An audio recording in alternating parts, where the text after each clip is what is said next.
1 minute. 1 minute remaining in open practice. 1 minute.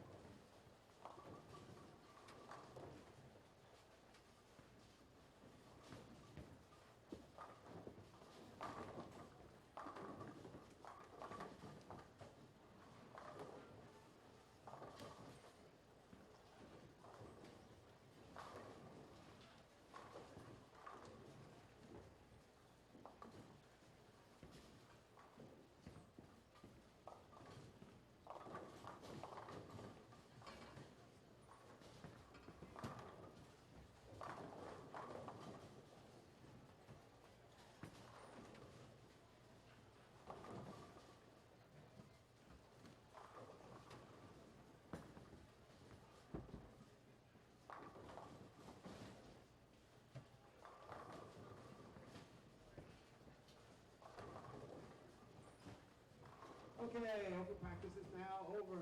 Finish up your shots, please. Open practice is now over. Please move to your starting pairs. Open practice is now over.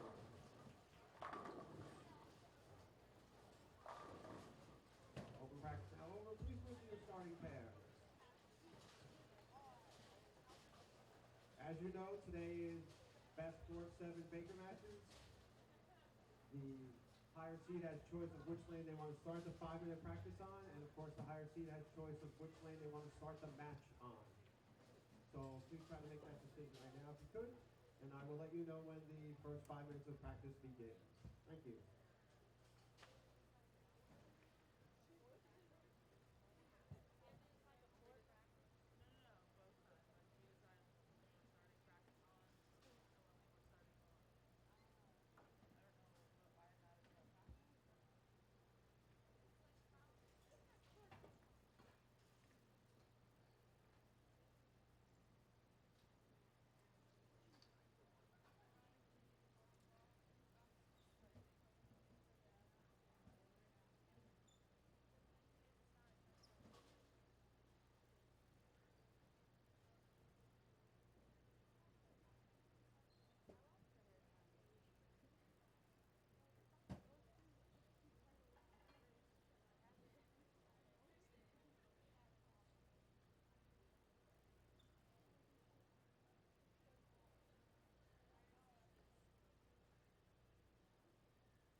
Okay, maybe get your first 5 minutes of practice. Maybe get your first 5 minutes of practice.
5 minutes is up, please switch lanes except for 17 and 18. Everybody else, please switch lanes. First 5 minutes is up.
One minute remaining in practice. 1 minute.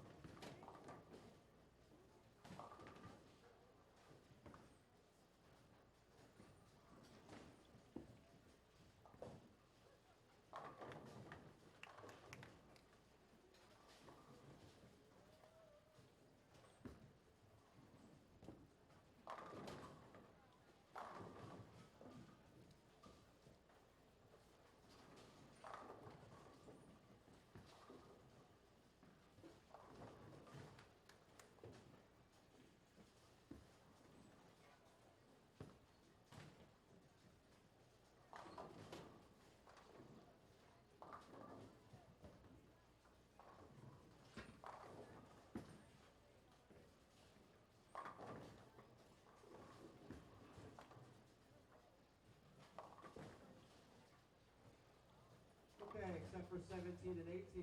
Please hold up on your practice. Except for 17 and 18, practice is now over. Here's your last shots in. 17 and 18, please continue.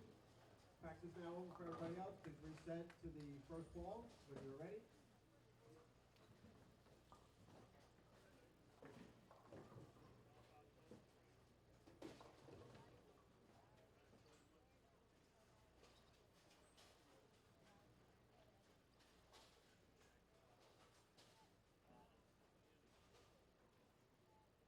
Okay, 17, 18, your practice is now over.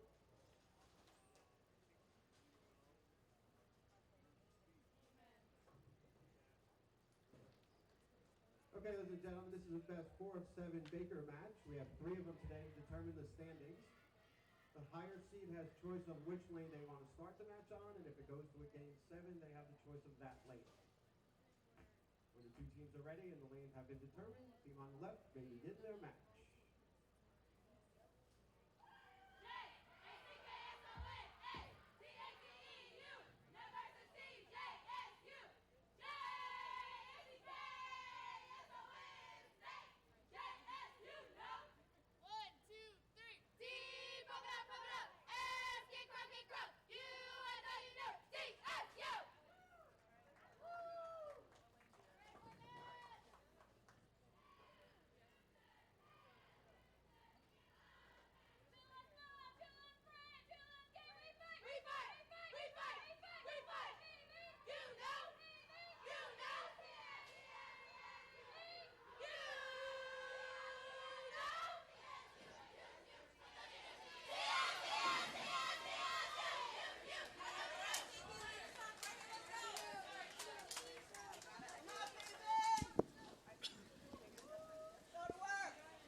Good morning, everyone, and welcome to the final day of the Track Cat Clash here on the Bearcat Sports Network. I am Mike Flanagan, joined by Gary and Graham again. How are you this morning?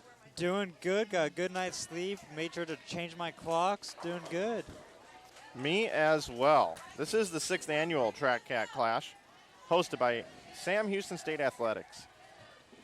We're here at Emerald Bowl here in Houston, Texas, for the 3rd day of coverage.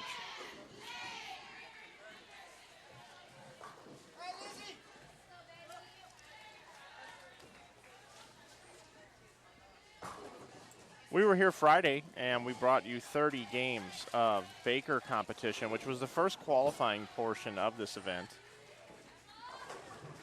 And then what happened yesterday is we came in and we live streamed to you 5 team games,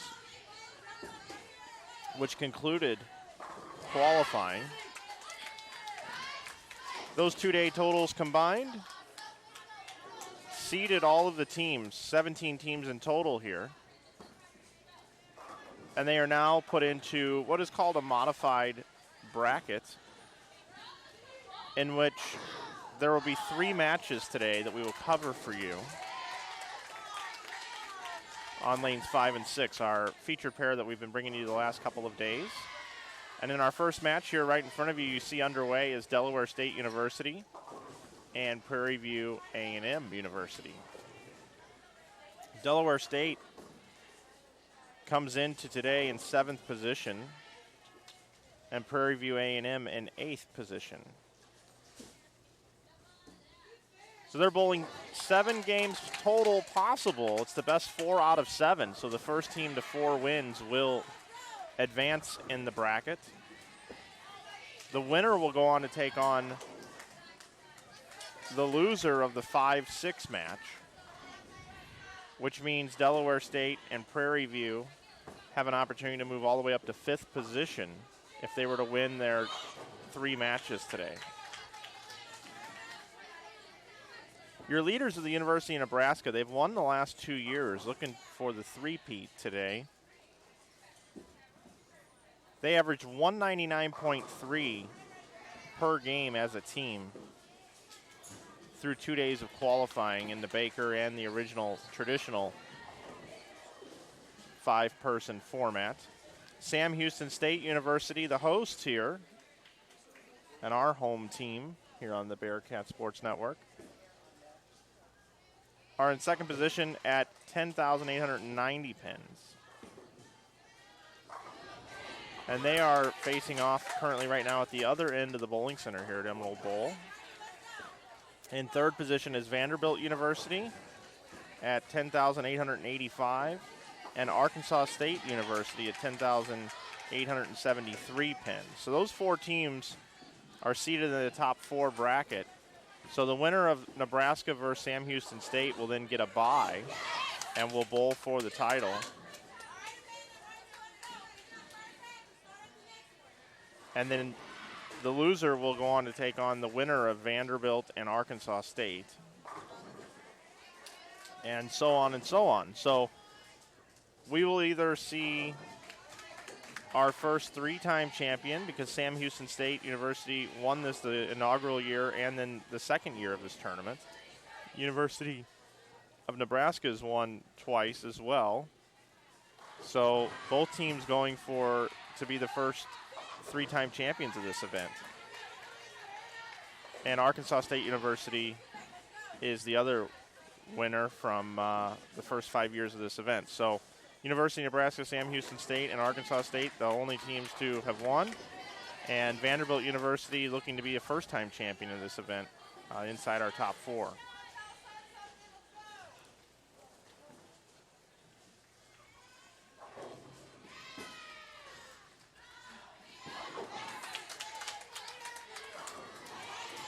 Lots of spares this morning for Prairie View A&M University, staying clean, which is exactly what you need to do in this Baker format. Again, it is a best 4 out of 7. First team to win 4 games will advance.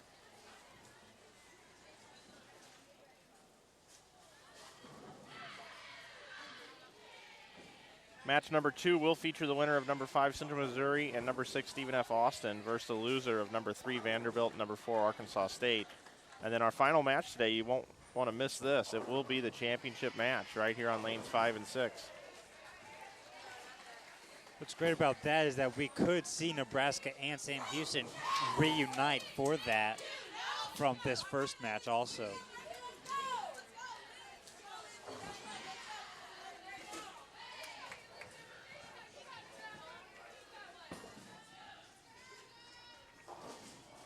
So Prairie View A&M off to a really good start with strike, spare, strike, spare, strike. Looking for the first double this morning.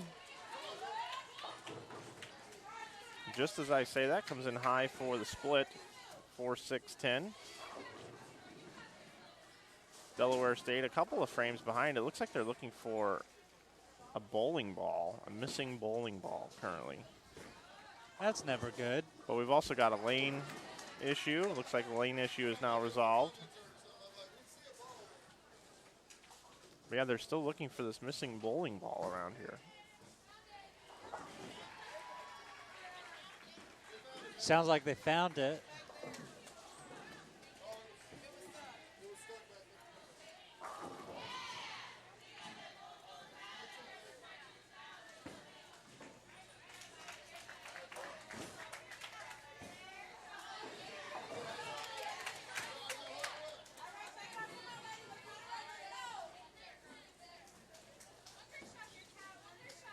If you have any questions this morning, feel free to ask them in our chat here on YouTube. And do us a favor, make sure you subscribe to the Bearcat Sports Network on YouTube so you can stay up to date with all of the different events going on with Bearcat Sports Network.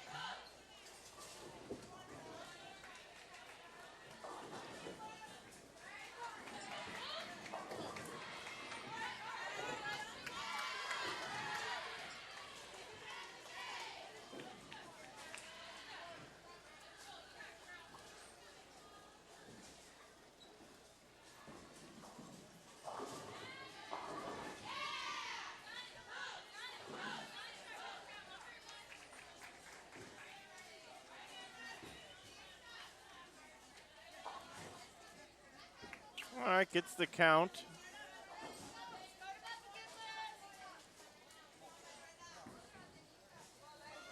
So 72 in the 5th, and Prairie View A&M ahead of that through 5 frames, but with back-to-back opens now in the 7th and 8th frame, Delaware State has an opportunity here to get right back in the match. Possible 195 max score for Prairie View A&M. And Delaware State now, lanes are not easy this morning. 41 feet in length, the soil pattern. It's a 2.3 to 1 ratio. Scores have been low the entire tournament. No teams are averaging 200.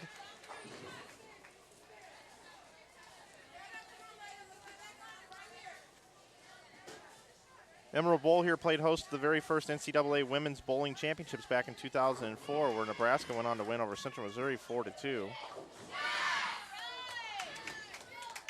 Emerald Bowl played host again to the third ever NCAA Women's Bowling Championships, where Fairleigh Dickinson went on to beat Alabama A&M 4-1. Our field here of 17 teams features 6 teams in the top 10 in the current rankings, NCAA Collegiate Women's Bowling rankings, and 10 out of the top 25 teams. And every NCAA Women's champion since 2013 and runner-up are here present in this field.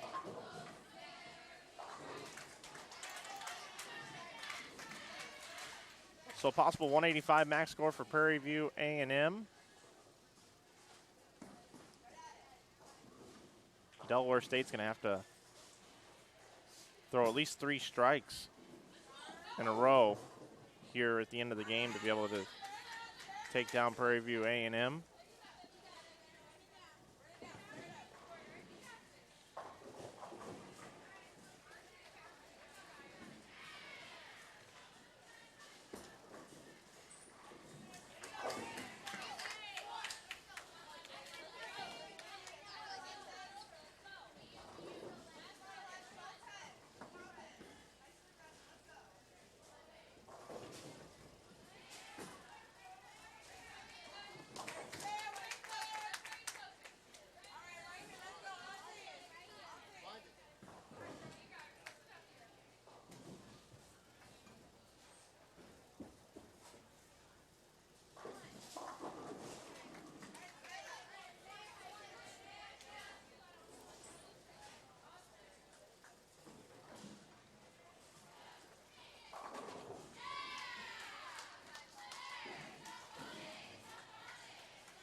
Okay, Delaware State covers up the spare.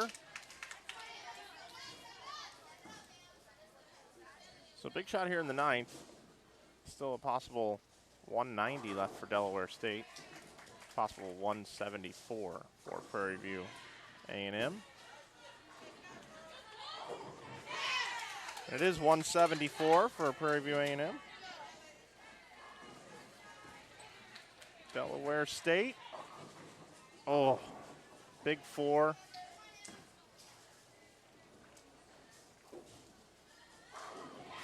And unless she picks this up, Prairie View A&M is going to lock out Delaware State University to take a 1-0 lead here in this best of 7 match here on lanes 5 and 6 here at Emerald Bowl. Gave it a run, got 3 out of 4. It's a great effort. So now the best Delaware State can get to is 165, so they'll be 9 pins short even if they strike out here in the 10th frame. Important, though, to get lined up. The teams will switch over to the other lane after this game and continue to go back and forth until a team has won 4 games. This match features a pair of NTCA top 25 teams with number 12 Delaware State and number 22 Prairie View A&M. So 22nd ranked team defeats the 12th ranked team here this morning. Pretty good start for Prairie View A&M University. Wouldn't you say so? Definitely, and coming in at 8th, right behind them, it does give them a nice little edge. Beating them in the first round might give them a little confidence going forward to do so as well in the game 2 and 3. And chops the spare.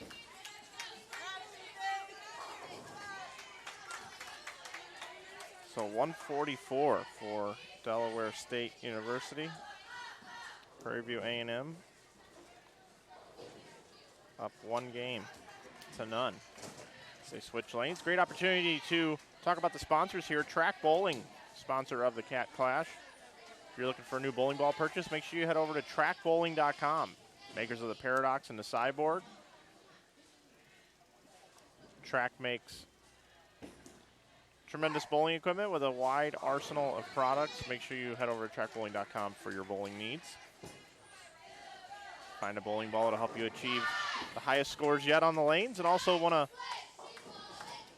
give a shout out to the folks at Logo Infusion in Las Vegas, Nevada, Ken and Kathy Keegan and their entire team. If you're looking for dye sublimated jerseys or some embroidery, and you just want to look your best on the lanes, make sure you head over to logoinfusion.com. They're a great company, American made, and they can help you design jerseys and look stylish on the lanes. And of course, Turbo Grips. Head over to turbogrips.com. Get that perfect feel in that bowling ball. turbogrips.com. They will take care of you. So Delaware State out to an early double on lane number 5. And what's interesting, Darian, is we've been sitting here. Lane 5's been tricky all the other days that we've been broadcasting the last 2 days. Lane 5 has been the one that's been lower scoring than lane number 6. And interesting that Prairie View A&M wins the first game on lane 5. And now Delaware State off to, of course, an early double. I think that after these last 2 days, they've been the teams that have got into play on lane 5 and 6 have adapted very well to those, that they understand what they have to do for just these 2 lanes as opposed to the rest of the alley. So a 6 count here for Delaware State. And Prairie View opens up with an open.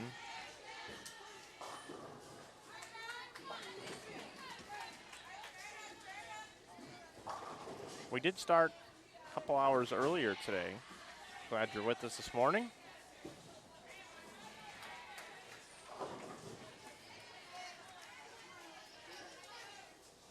So an open frame for Delaware State in the 3rd.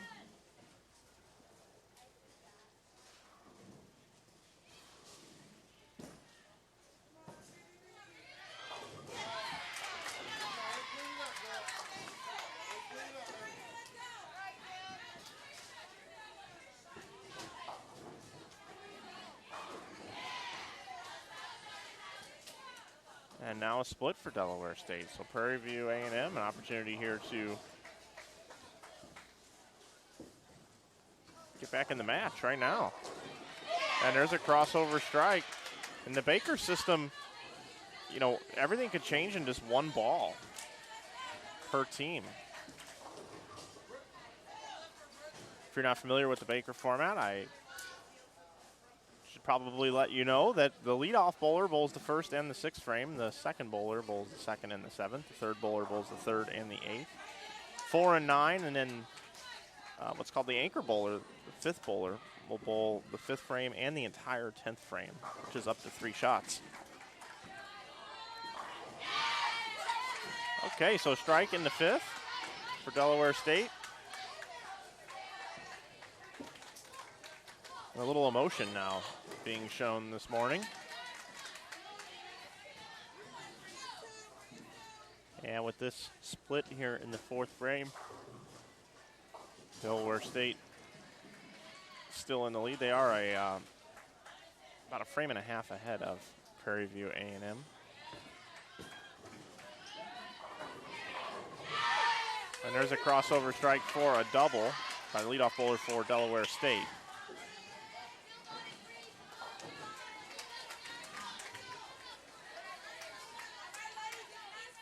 So Prairie View A&M is going to have to consistently throw some marks here throughout the rest of the game to have a chance to win, with Delaware State having that big double on the board here. Now right high on the head pin leaves a 3-6. Pretty easy makeable spare here.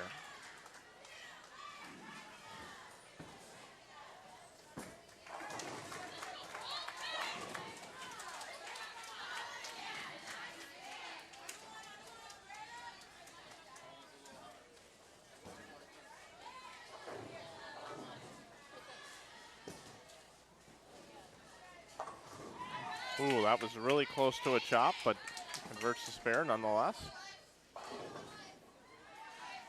Delaware State can still bowl 217.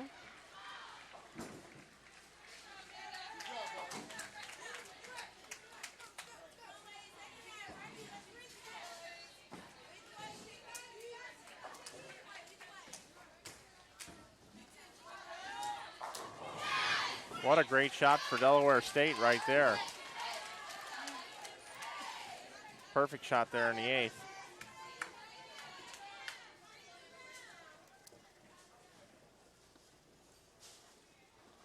Prairie View A&M up in the 6th frame, looking to get some strikes going here.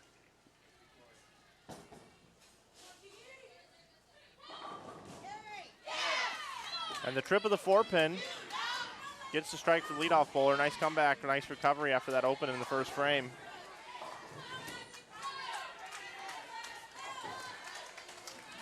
Now a 6-10 for Delaware State. So possible 197 for Delaware State. And like I said, a couple of frames behind here, just up in the 7th frame. Prairie View A&M still has a possible 227 left, but take a lot of strikes to get there.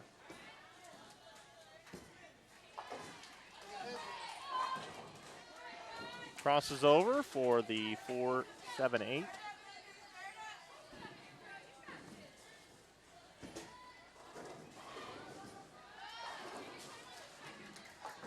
And that was a big spare right there. That was a big spare because Delaware State pacing now with that spare in the 180s. Prairie View A&M pacing in the 170s. So about a 10-pin advantage, despite Delaware State being a couple of frames ahead of Prairie View A&M. So Delaware State quick up in the 10th frame right here to apply some pressure. Misses the head pin to the right, leaves the 1-2. And a spare for Prairie View A&M. So Prairie View A&M could certainly still win this match. Still a max score of 207. Delaware State with a spare will be in the 180s.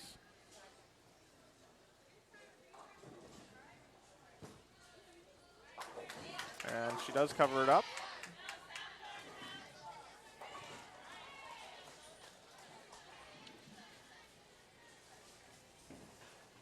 Remember, everyone, it is a best-of-7 match. First team to win 4 games will advance in this bracket this morning.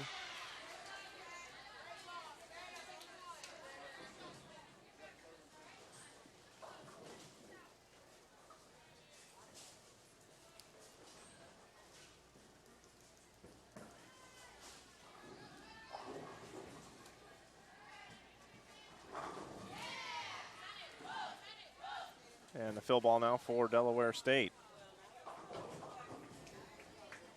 Only gets 7. 182 for Delaware State. An improvement upon the 144 game number 1. And misses the 7-pin. So now here's the situation. Prairie View A&M must throw 3 consecutive strikes starting right now to have a chance to win. Anything less, and we've got an all-square match. So it's going to be all square. Prairie View A&M will be defeated this game by Delaware State University, and we will be tied up 1-1. So we will go a minimum of 5 games here in our first match today. Once again, if you're just joining us, we will be bringing you 3 bracket matches. 7 seed Delaware State and 8 seed Prairie View A&M currently battling it out on the lanes. Coming up in match number 2, we will have the winner of number 5 Central Missouri and number 6 Stephen F. Austin versus the loser of the number 3 Vanderbilt and number 4 Arkansas State match.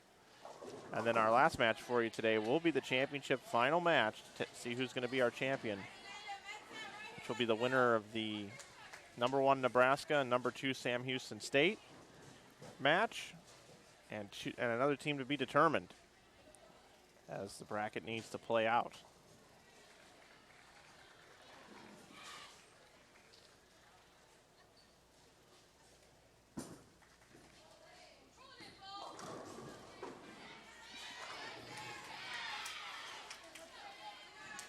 So far, the left lane has prevailed. The left lane is beating the right lane 2-0, as Prairie View A&M won the first game on the left lane, and Delaware State, of course, winning their first game on the left lane as well.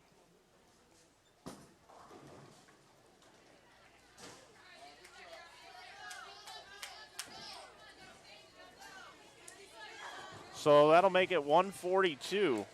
142 for Prairie View A&M.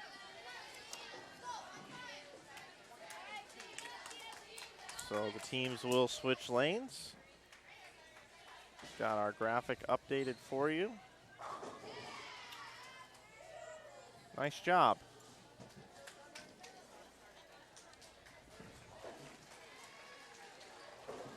NCAA Women's Collegiate Bowling.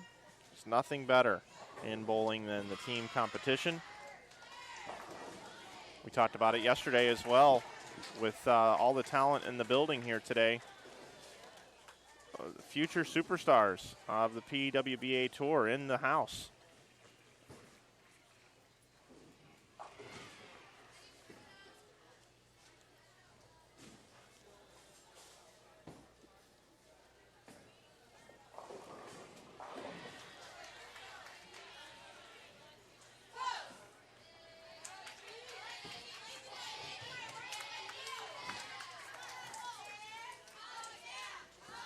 All right, so game number 3 about to get underway. Be interesting to see. 174 won the first game, 182 won the second game. So we'll see if the scoring pace picks up here going into game number 3.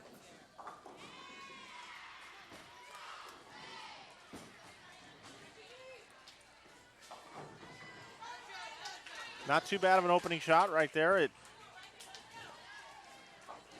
could have been a split, but the ball was kind of right on line, right on target.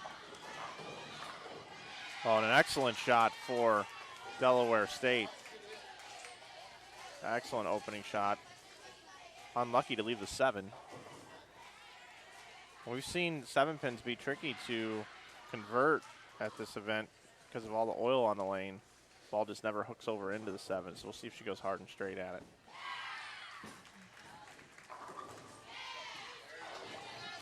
There's one.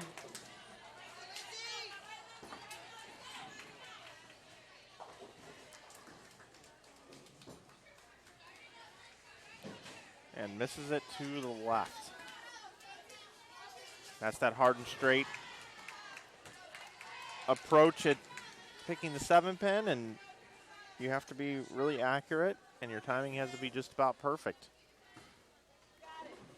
An errant shot there for Delaware State, so Prairie View A&M takes the lead, and now a strike right there in the second frame.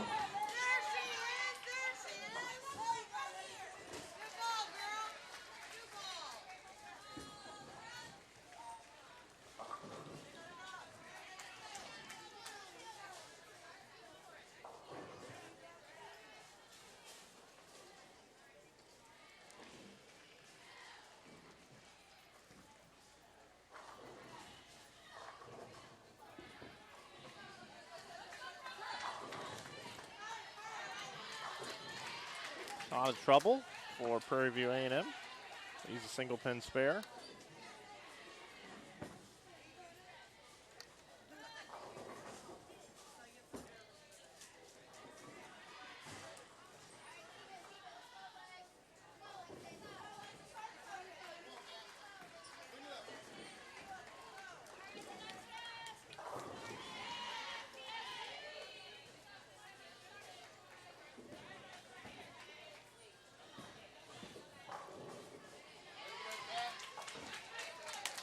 We talked about Logo Infusion this weekend. They're running a customer appreciation sale.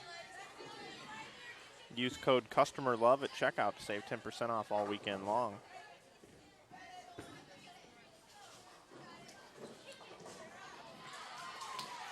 So back-to-back open frames for Delaware State on makeable spares, and now they've got their back against the ropes as the third bowler here has missed the head pin to the right, and Prairie View A&M crosses over. Okay, leaves just the 6 pin. Thought that was going to fall down there for a minute.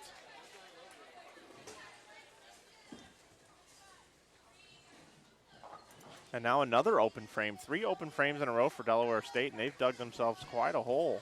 While Prairie View A&M is clean through 3 frames, and with this very easy makeable spare, should be clean through 4. And she converts it. So Prairie View A&M looking to take a 2-games-to-1 lead early in game number 3. Much better shot for Delaware State. Setup bowler. Delivers just about as good as you can throw it there. Leaves a 10 pin.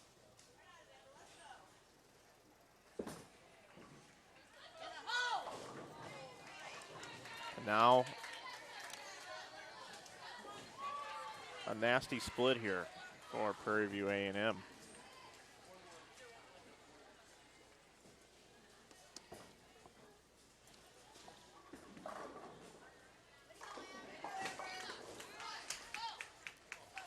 Leaves the 6-7 with as much conditioner that's on the lanes here. This is makeable. She could slide that ball just to the right of it. She could make this.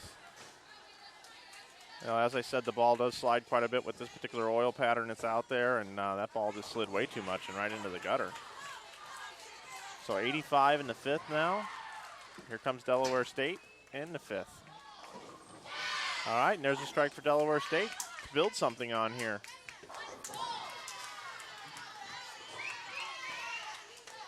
Delaware State can throw a strike in the 6th. They can cut it to a 10-pin match just that quickly.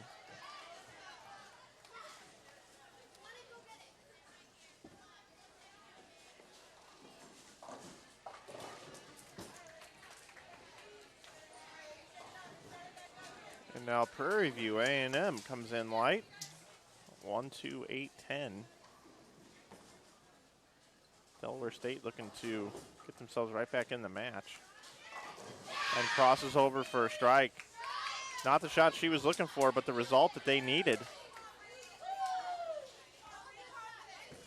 So now suddenly the tide has turned. Prairie View A&M really needs to convert this spare.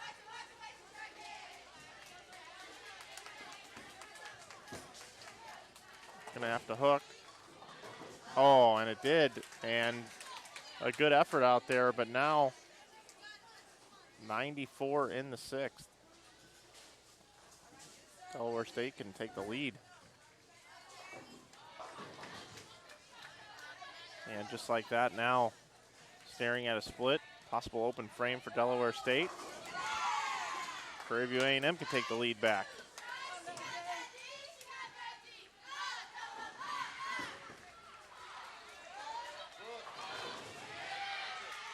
Crosses over for the 5-pin. Best of 7 match here if you're just joining us. Currently right now it's tied up 1-1, all even Steven.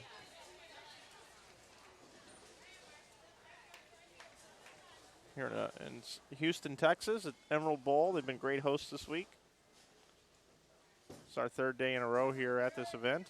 I'd like to thank Brad Hagan for inviting myself to be here and bring you this coverage here on the Bearcat Sports Network.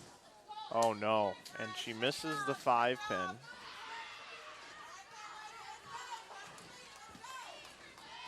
So now this match could go either way. It really could go either way. Lots of mistakes being made here this morning.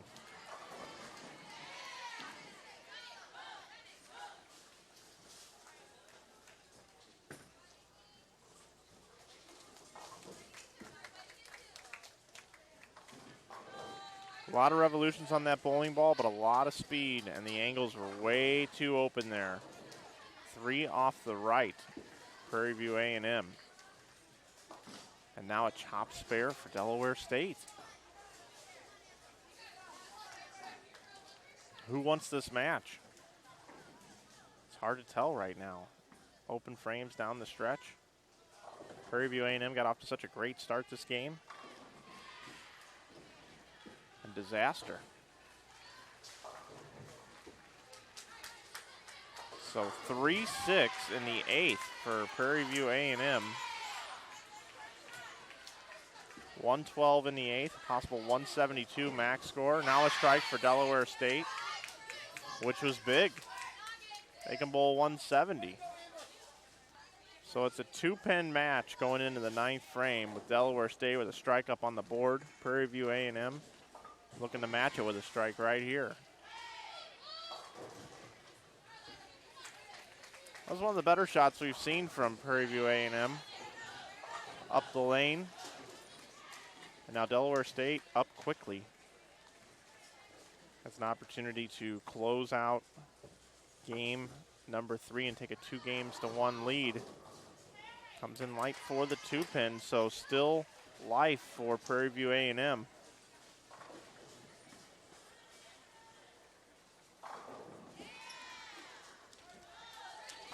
Prairie View A&M with the spare, can max out for 162.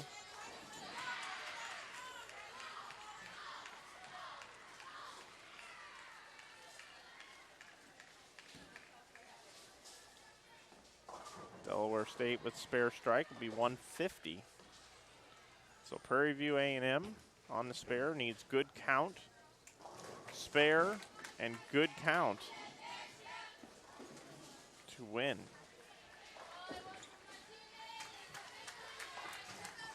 Nine spare 9 would do it.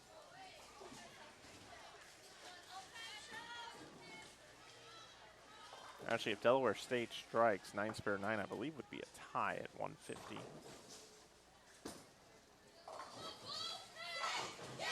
What a great shot right there. And she almost fell down in celebration. And the whole team's laughing about it right now.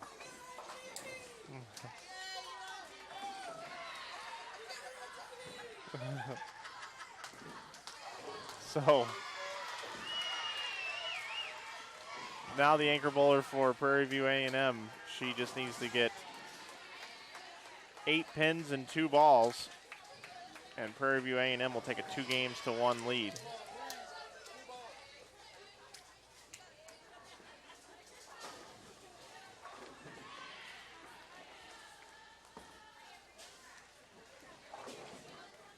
Delaware State finishes with 149.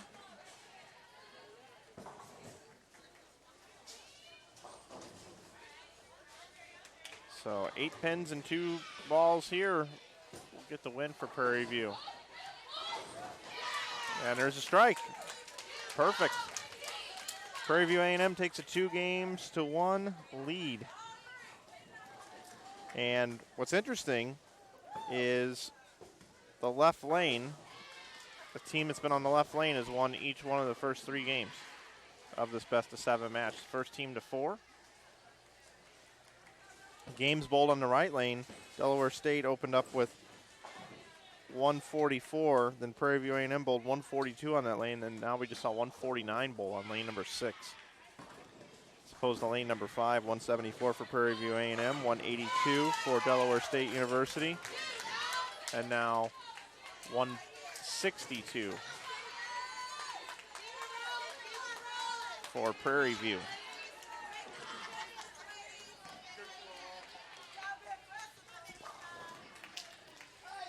So we have our graphic updated. We are in game number 4 of 7 here at the 6th annual Track Cat Clash this morning from Emerald Bowl in Houston. We're glad you're with us watching today. And just to give you an update from another match.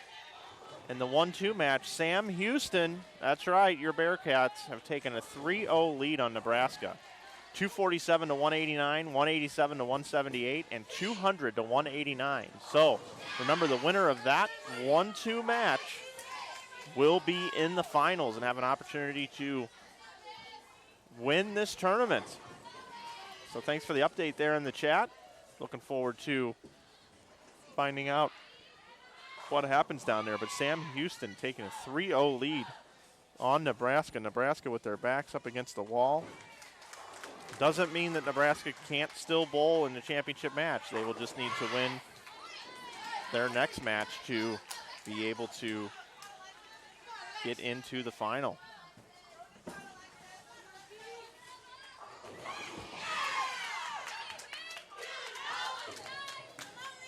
So if the trend continues, Delaware State should win this game because they're on the left lane. That's the big story here. So far, teams are 3 for 3 for strikes. Make that 4 for 4 for strikes as Delaware State a couple frames ahead of Prairie View A&M. Opening up with a triple. They mean business. How quickly things can change.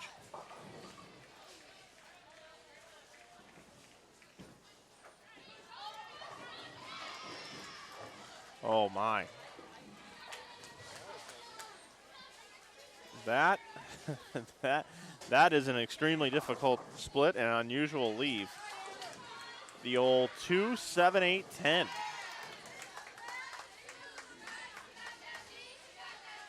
This is really tough. This is one of those splits that you like to see trick shot artists try to throw out a few times. Multiple different ways you could try to pick this up. You could throw it extremely hard at the front pin and try to knock it off a sideboard and go left to right or right to left, trying to get pin action to go back and forth. Or you could try to hook at it as a left-hander there and send it out close to the gutter and give it time to come back over and hook into the 2-pin to send the 2-pin over to the 10, and the ball would deflect and take out the 7 and the 8. But very, very difficult spare here.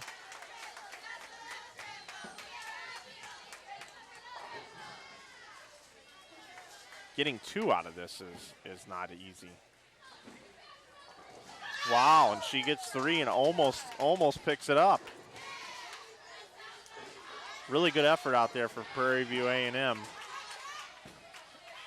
And now Delaware State, 4 out of 5 strikes.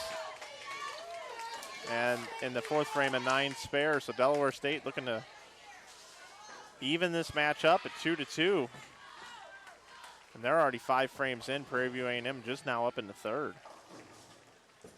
A lot of game left.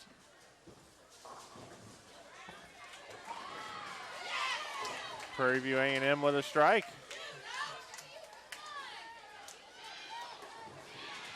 So 8 total frames bowled between the two teams and 6 strikes.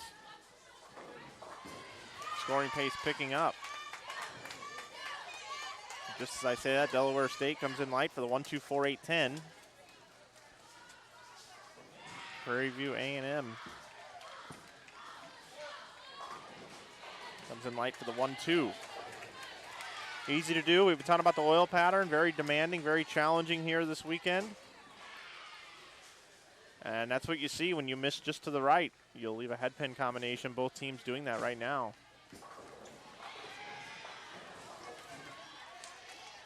All right, so the first open frame of game number 4 goes to Delaware State in the 6th frame. Prairie View A&M covers it up.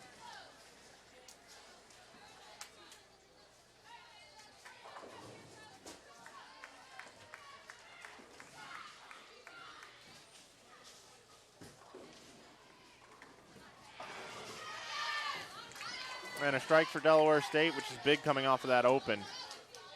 It was the last game we saw Delaware State at this point in the match throw continuous opens. So that strike big for Delaware State. Prairie View A&M comes in light, misses the head pin for the second frame in a row.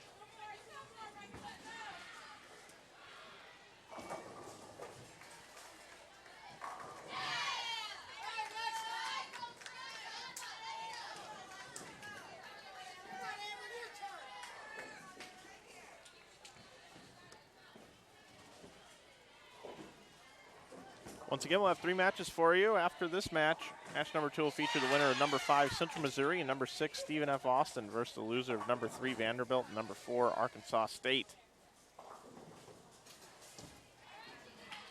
Don't forget that final match will be the championship match. But the winner of number 1 Nebraska and number 2 Sam Houston State will take on an opponent to be determined. Remember, Sam Houston State's taking a 3-0 lead on Nebraska with games of 247, 187, and 200. That's good enough to be 3-0 down there, down at the other end of the bowling center.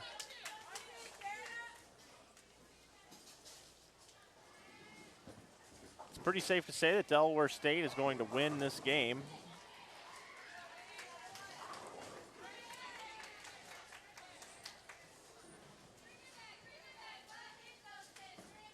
Prairie View A&M can strike out for 223 if they spare and throw the last 6.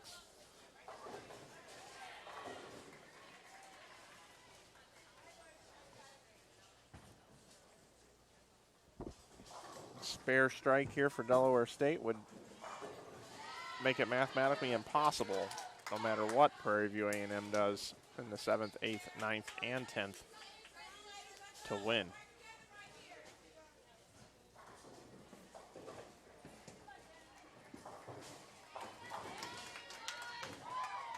So there's the spare. And if this does bode to be a win for Delaware State, which it's very highly likely that's going to happen, and with that shot right there, Delaware State is going to win. The left lane is 4-0. What do you think about that? I think that they're finally getting the understanding of how to perform on the 5th lane, but they're forgetting about the 6th lane. Yeah, it's crazy.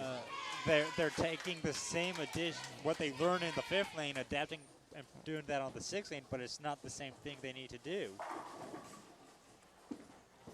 This just in, Sam Houston State wins game 4, 178-173 to advance to the championship match. So we will have Sam Houston State, the Bearcats, will be here on this pair bowling for the championship in 2 matches from now. Congratulations to the Bearcats, which is great for our fans at home here on the Bearcat Sports Network. Hometown team, Sam Houston State, is going to bowl for the title here today.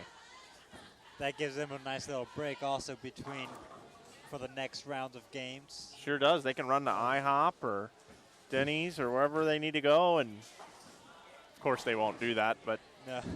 joking, of course, but that sounds good to me right now. Yeah, well, right now, Nebraska is going to go play Vanderbilt or Arkansas. Arkansas, after 3 games, is up 2. Central Missouri and Stephen F. Austin, one of them is going to be coming here to lanes 5 and 6. Central Missouri up 1, SFA up 1, and then they actually tied in their 2nd game.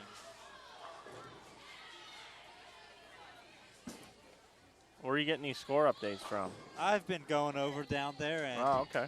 asking them who's winning, just Nice. so that I can make these graphics accurate. Nice work. So 222 for Delaware State. By far, by 40 pins, the highest game we've seen so far on lanes 5 and 6 this morning in match number 1 here at the 6th annual Track Cat Clash. Emerald Bowl, Houston, Texas. Mike Flanagan here with you. And we want to thank our sponsors once again, Track Bowling. Head over to trackbowling.com. Logo Infusion, makers of dye sublimated apparel and embroidery. For all your clothing needs, head over to logoinfusion.com. And of course, for that perfect feel in a bowling ball, check out Turbo Grips, turbogrips.com.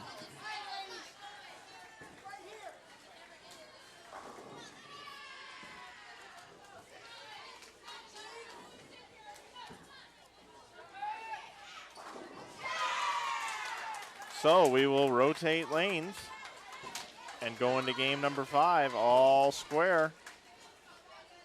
We could very easily see 7 games today. Yes, we could.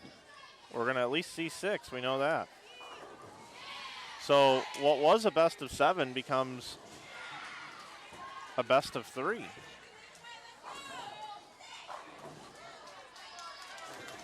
And Prairie View A&M will get the ball on the left lane twice.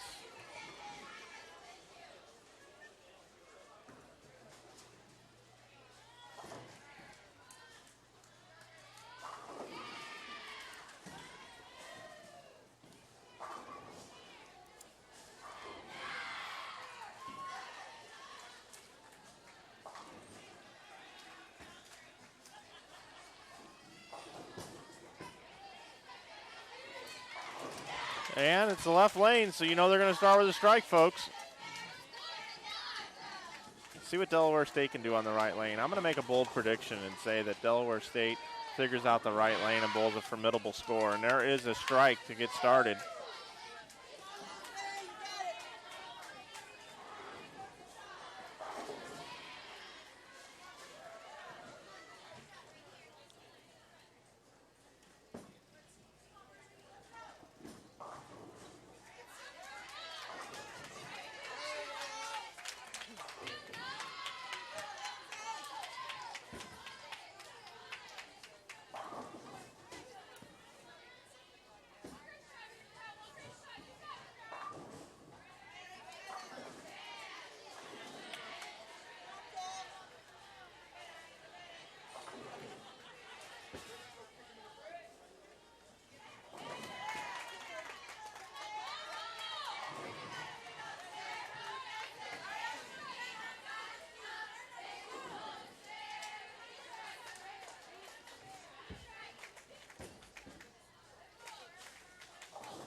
Okay, so both teams clean thus far. 9 total frames bowled.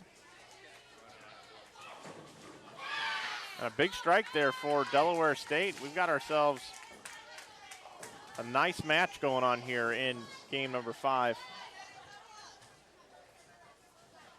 Double, spare, strike, spare. Strike, spare, strike, spare, strike. Delaware State looking for their first double on this lane in this game. Oh, and a solid 8-pin for Prairie View A&M. Wow.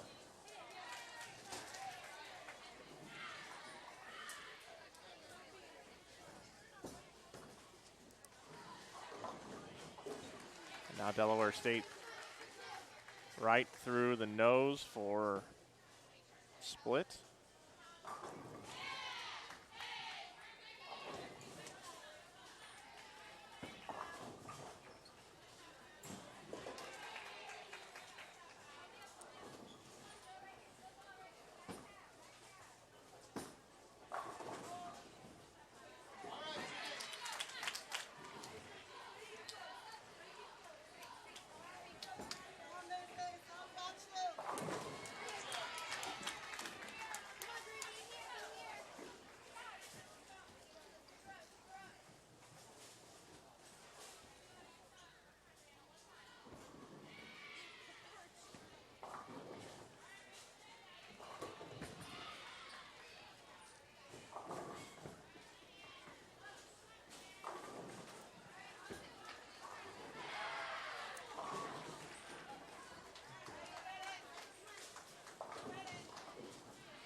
All right, so Prairie View A&M still clean through 7 frames.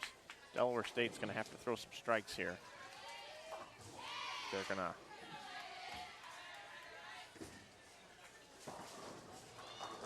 win this game. Buck the trend of lane 5 winning every game thus far. All 4 games have been won on lane number 5. And wow, what an awesome ball right there in the 8th frame, Prairie View A&M.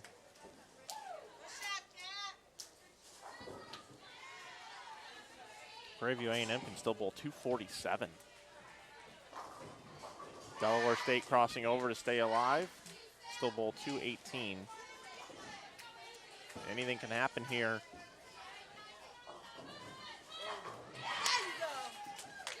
But that strike right there is going to seal it for Prairie View A&M. Prairie View A&M is going to take a 3-2 lead. And imagine that, the left lane prevails again.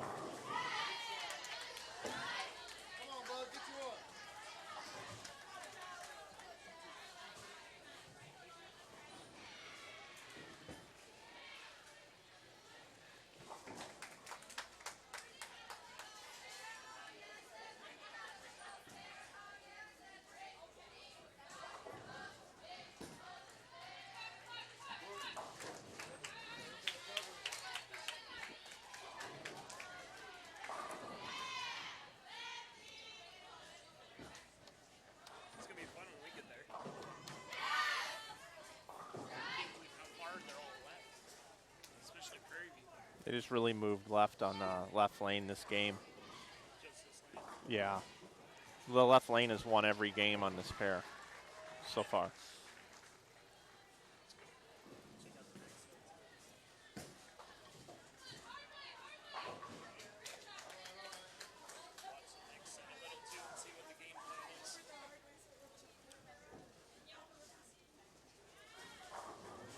Okay, so Prairie View A&M, nicely done. It's going to be the 220s. And a well-bowled game by Delaware State on the right lane. Other than the one open, really respectable score, the highest game bowled on that right lane, which could come into play if there is a 7th game. But Prairie View A&M, 3-2 lead. Have an opportunity in the next game to close out the match. Prairie View A&M finishing up 225. 225, Prairie View A&M.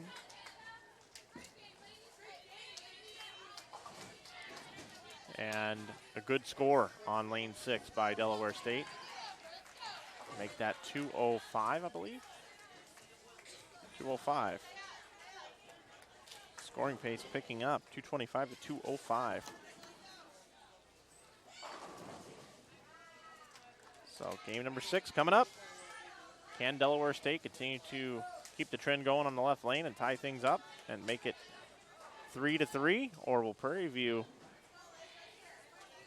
lock up this match, advance in the bracket, and win 4-2? We will see. It all starts right here. Delaware State's going to start on the left lane right now.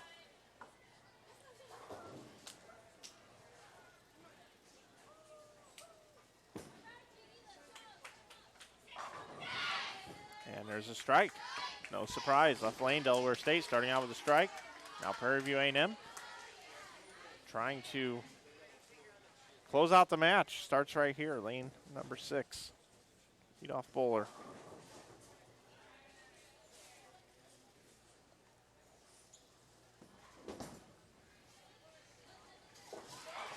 All right. Perfect. Great start.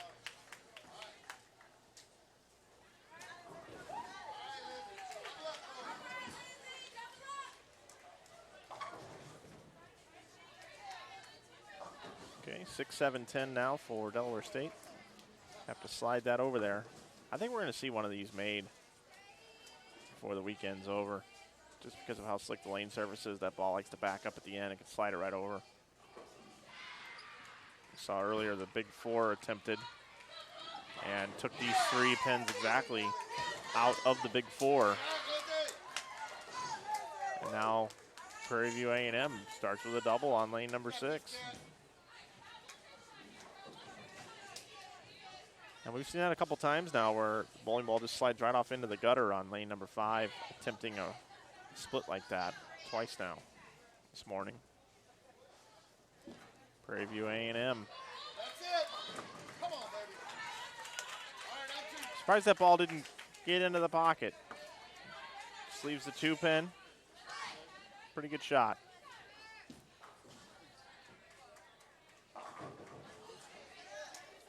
Delaware State comes in high, leaves a 6-10.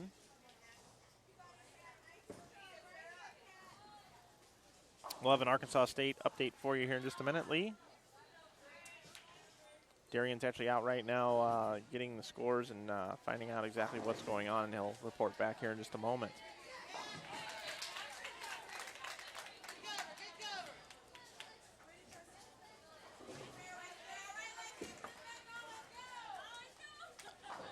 All right, so spare for Delaware State. Oh, Prairie View A&M up on the right lane. Here we go. Clean through 3. Ooh, great shot. Solid 10-pin.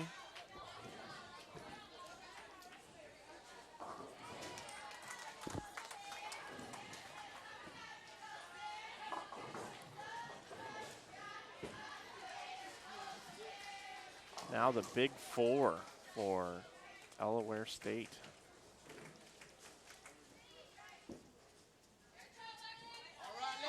Nice cover for Prairie View A&M. Delaware State now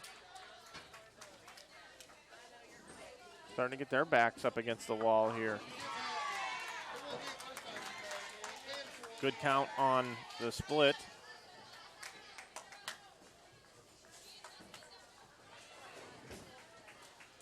So here we go, Prairie View A&M. Anchor bowler up in the 5th frame, clean through 4.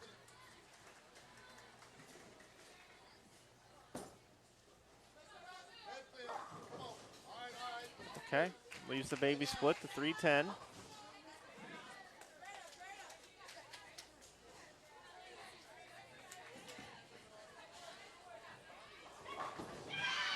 All right, Delaware State strike in the 5th.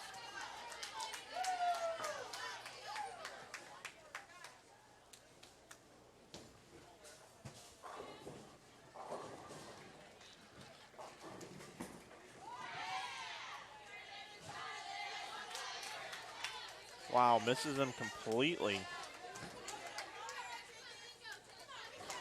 Don't see that every day. Now Delaware State's kind of feeling it here up in the 6th frame, looking for a double. Ooh, almost rolls it.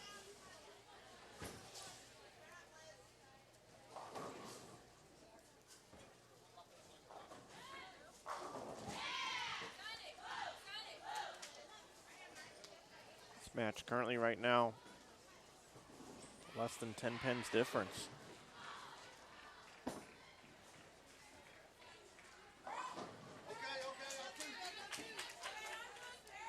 All right, leaves the 6-10. Pretty easy spare, both makeable spares out there.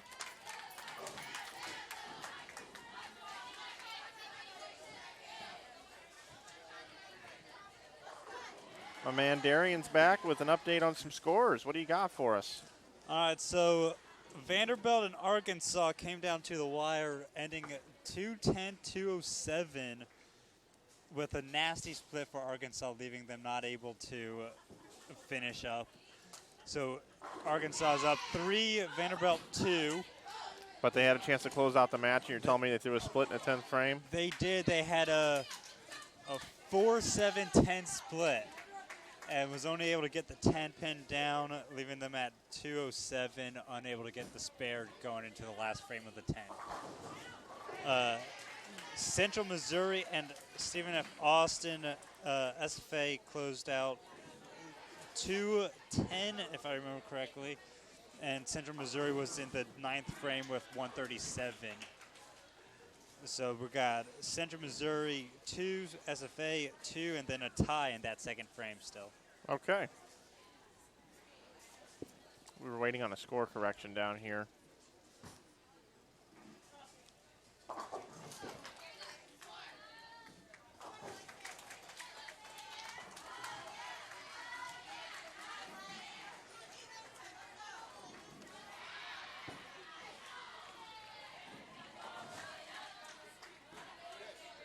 And score correction is now done. So 102 in the sixth.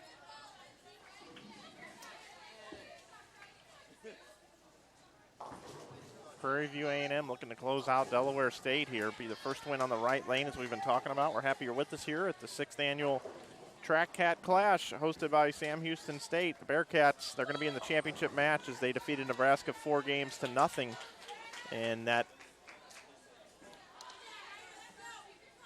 game in the bracket. So Sam Houston State going to bowl for the title a little bit later on today. We'll have a match before that for you, which will be the winner of Central Missouri and Stephen F. Austin, which is all even through 4 games, versus the loser of Vanderbilt and Arkansas State. And currently right now, Arkansas State has the lead in that match. So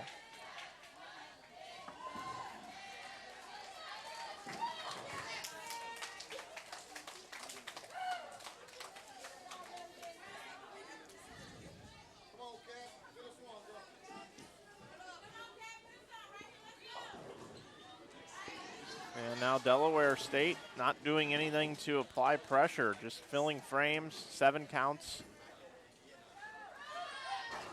Not necessarily even making good shots into the 1-3.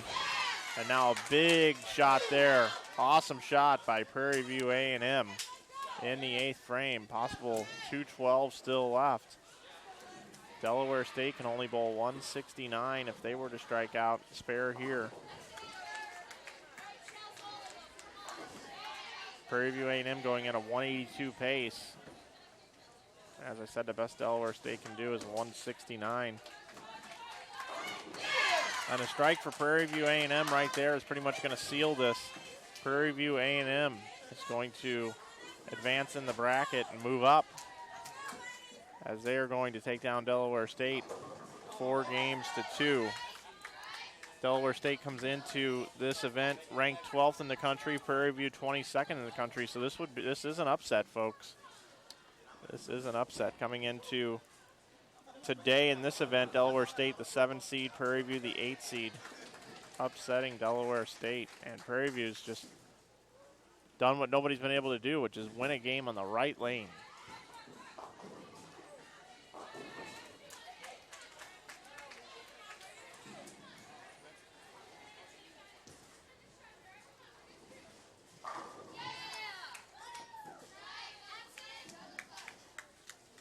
And Delaware State's just now starting to get it figured out here in the 10th frame. So 169, though, will not be enough. Prairie View A&M. Congratulations to those ladies. It's been fun watching both of these teams this morning. So it's 170.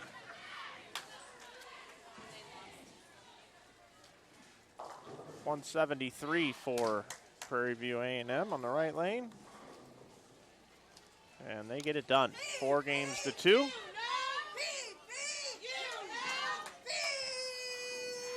And with that, we're going to take a break. When we come back, we do have 2 more matches for you. We will be featuring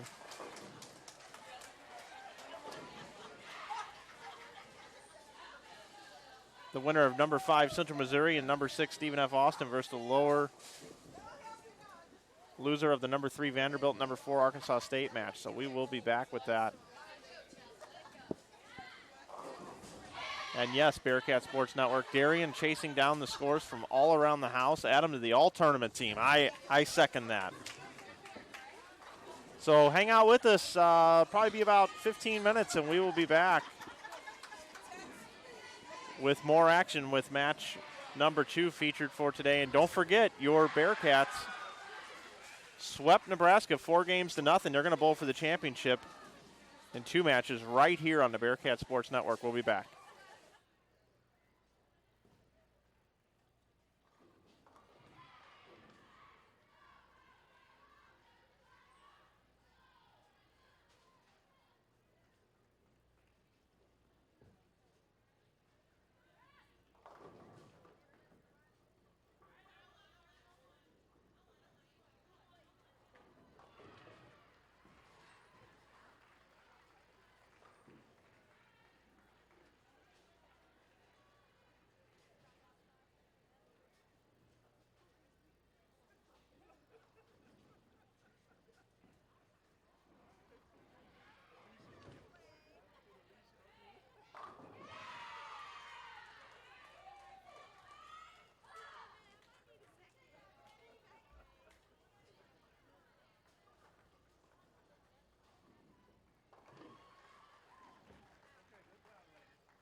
All right, NCAA bowlers and coaches, that concludes round number 1.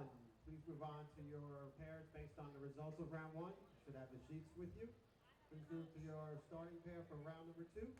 I will let you know when the practice time will begin. Once again, the higher seed has choice of which lane they would like to start the practice on.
Okay, NCAA bowlers and coaches, hopefully decided which team is the The higher seed decide which team their lane they're practicing on first. You may begin your first 5 minutes of practice.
Okay, please switch lanes. Please switch lanes. The first 5 minutes of practice is over. Please switch lanes.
One minute remaining in practice. 1 minute.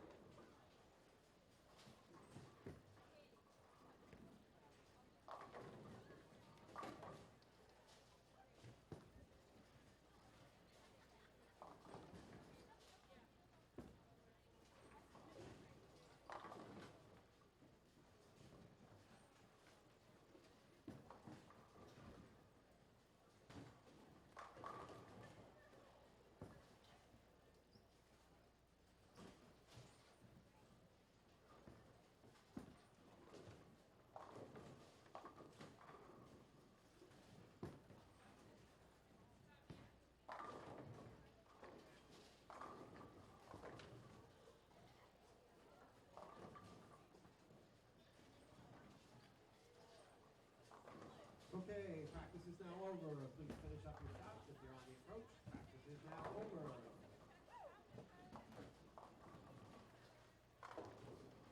Please reset your machines to the first ball.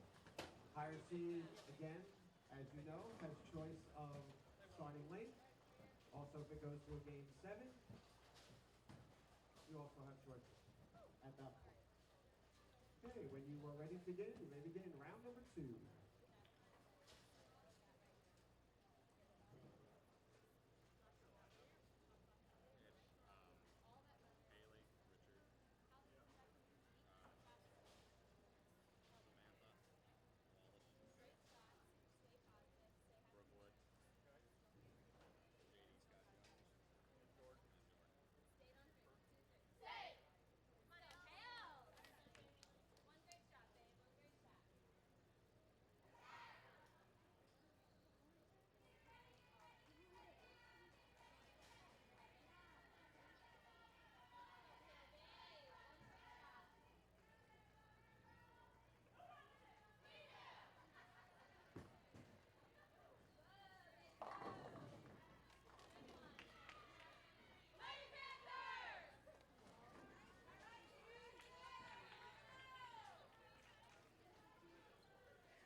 Okay, I just got the lineups from both teams, got some inside information, but we are underway with our second match today at the Track Cat Klash here, hosted by Sam Houston State Athletics. Mike Flanagan here with you, along with Darian Graham. Darian, we're looking forward to this match, and then, of course, our championship match coming up next after this. We've got Arkansas State taking on Central Missouri. This is the 4th time we've seen Central Missouri in 3 days come through our lanes here. So Central Missouri, it's like the home team for us. They should have a good feeling of lane 5, which was the dominant winning last round. Yes, they should. And Arkansas State starts on lane number 5. I'll give you the lineups here. For Central Missouri, they're dealing with some injuries and things, so they've got a completely different looking lineup here today. They've got Mackenzie Saulnier. She's leading off. Second is Noelle Garrison. Third is Michaela Backley. Fourth is Marina Stever. And fifth is Katie Furs. So that is our lineup for University of Central Missouri. They are the Jennies, coached by Ron Holmes, assistant coach Shannon Dexter, and they are from Warrensburg, Missouri. Arkansas State University from Jonesboro, Arkansas. Justin Kostick, the head coach. Tanu Seal is the assistant coach. Their lineup, pretty solid lineup that they've been running with pretty much the whole tournament. Haley Richard leads off. She's a junior. Samantha Wallace, the senior, is second. Third is Brooke Wood. She's also a senior. J.D. Scott Jones bowling fourth. She's a junior. And Jordan Richard, the junior, bowls fifth. Jordan and Haley Richard, of course, sisters in the same year in school. They're both juniors. So Justin Kostick and his lineup here, very formidable lineup, and they have won this event before.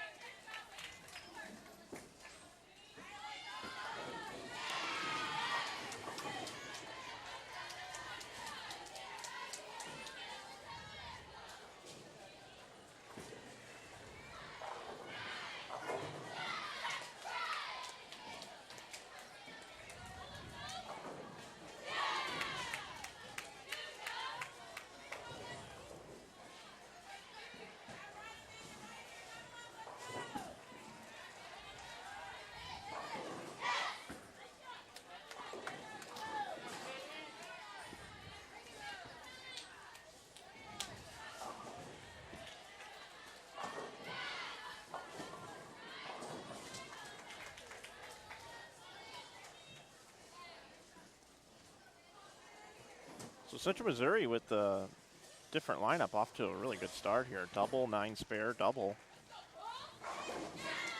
Arkansas State, 2 spares, a strike, a single pin miss, a double, and now a single pin. So I would guess this match is going to get over fairly quickly. No matter how many games it goes, it's going to be rapid pace. Both teams, I would anticipate a lot of 9 counts, a lot of strikes, higher scoring, probably about a 190 average median score between these two teams.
Well, I said it would be higher scoring, but this is a lot to ask. This is awesome. I've just been sitting here quietly watching all this unfold. So 225 for Arkansas State. And Central Missouri can still bowl 238. It's pretty impressive for Arkansas considering they do have that open frame in frame 4. So Central Missouri not striking first ball in the 10th, and that's going to give the win to Arkansas State, 225. Arkansas State's going to go up 1-0.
So 225 to 217.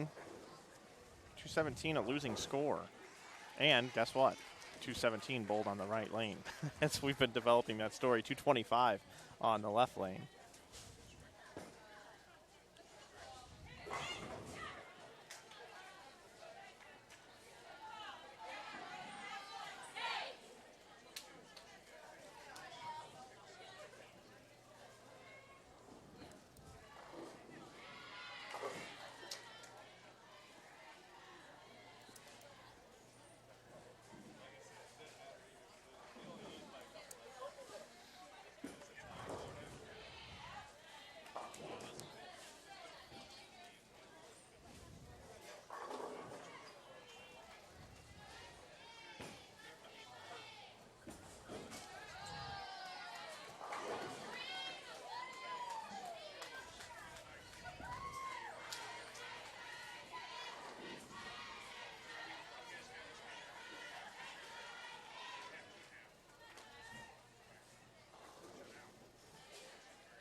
Okay, so not the start Arkansas State was looking for there. That was very unusual. Rough start for both teams, leaving a frame open for that first round. Yeah, 6-3 and 3-6.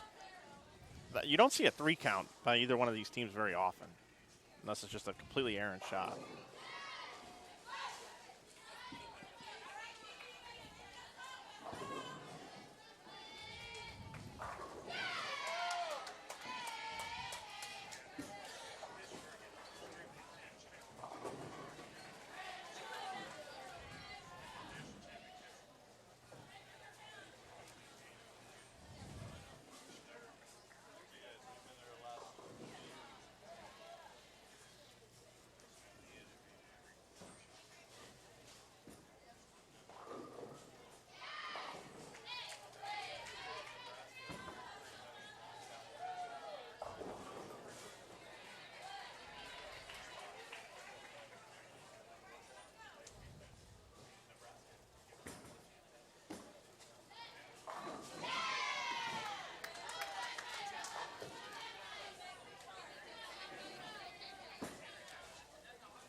All right, so the left lane that's been the star of today is giving Central Missouri fits here, Arkansas State.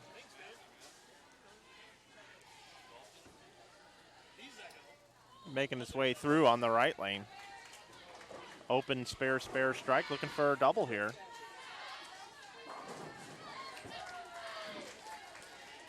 And Darian, I know this is your first bowling tournament of calling action, but Jordan Richard is arguably the best female bowler in college bowling.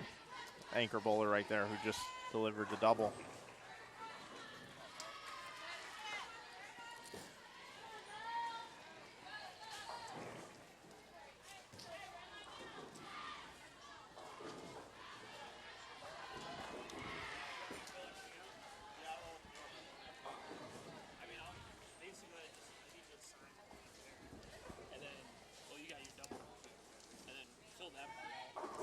Okay, that's my name goes there. I just need to know how much he's spend for your just rate how much your airfare and rental and Okay. did they give you anything for your hotel or did Yeah. Yeah, I got all that. how much everything was and then I'll put it for 800 plus okay. So do your receipts and all that. As long as you tell me how much. Okay. So I have them. Well, if you want to, we can put it all together. Okay. All right. I don't know how sometimes they are, sometimes they're not. Okay.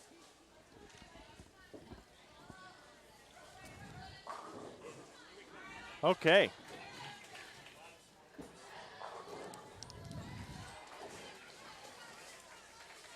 Four consecutive opens for Central Missouri, and Arkansas State takes a commanding lead in this game number 2 of the best of 7 game match. There are going to be, as we talked about earlier today, 7 total games if they need them. That's best 4 out of 7.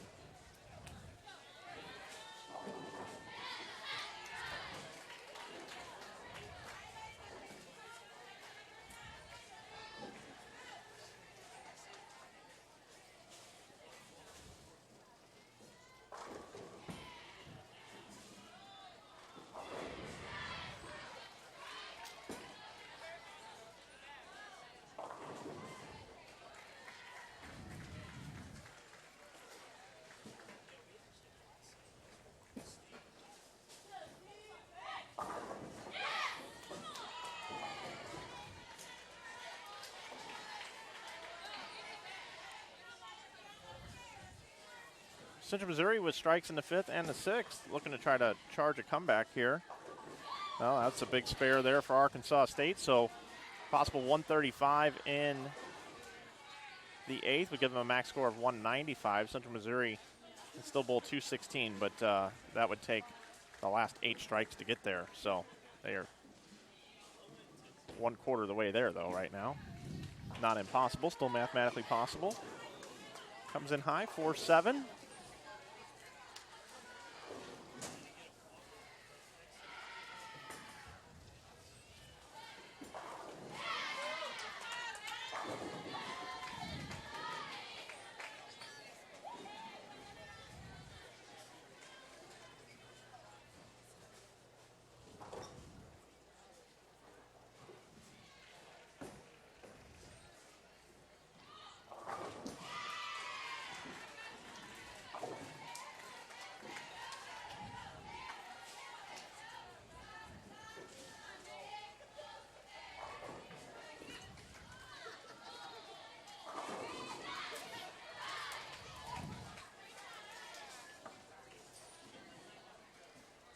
First strike in the 10th for Arkansas State now. Central Missouri would have to strike out to mathematically be able to beat Arkansas State. And with that, Arkansas State is going to get the win. So they're going to go up 2 games to none.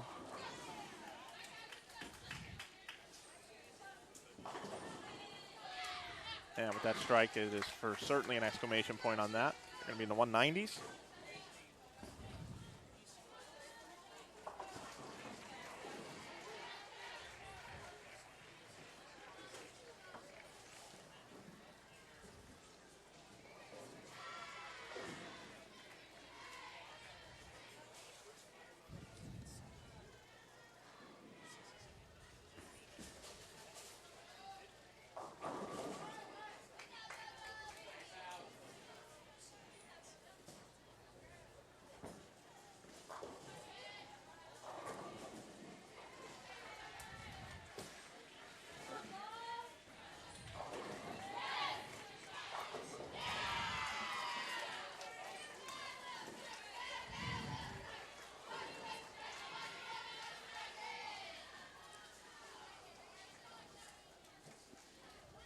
So 194 for Arkansas State.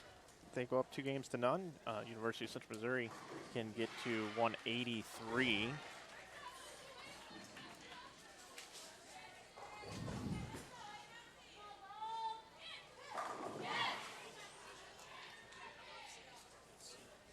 Don't forget to subscribe to the Bearcat Sports Network. Down below, you can see the red subscribe button. Make sure you subscribe. Also want to thank our sponsors, Track Bowling, Logo Infusion, and Turbo Grips. If you're looking for the perfect feel in a bowling ball, go and check out turbogrips.com. Find out all about the grips. If you're looking for apparel, check out logoinfusion.com. Dye sublimation, embroidery. They do it all out of Las Vegas, made in America. And, of course, if you're looking for a bowling ball to add to your bag, make sure you head over to trackbowling.com. Makers of the Paradox, the Cyborg, and a whole slew of other great bowling products. Check out trackbowling.com. This is the 6th annual Track Cat Clash, and you're watching our second match of today. We will have the championship match coming up after this, and it will feature the Bearcats, Sam Houston State Bearcats, who defeated Nebraska 4-0 earlier this morning. They will be in the championship match. Their opponent still to be determined. And Darian, who could that opponent be?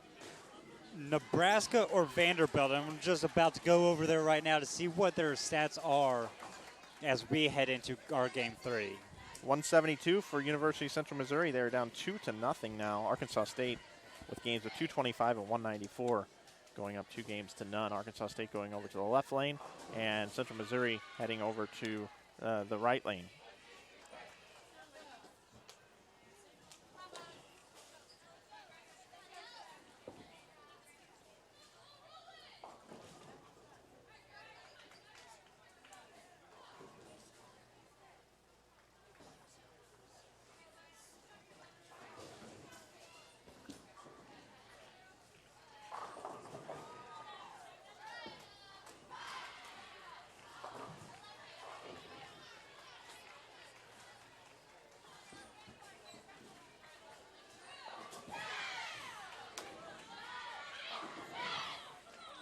All right, Central Missouri coming out with a strike.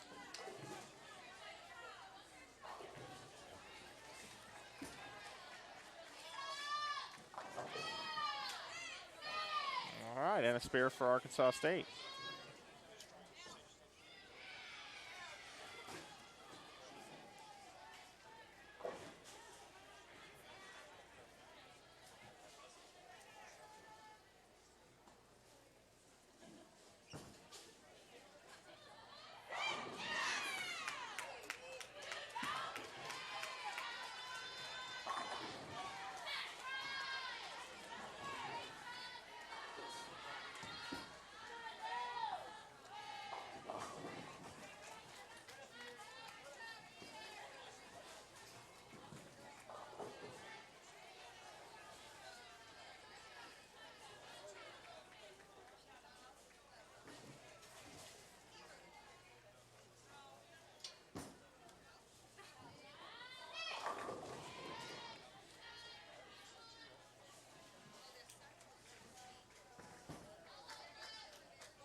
Brooke Wood up for Arkansas State, trying to convert the 10-pin.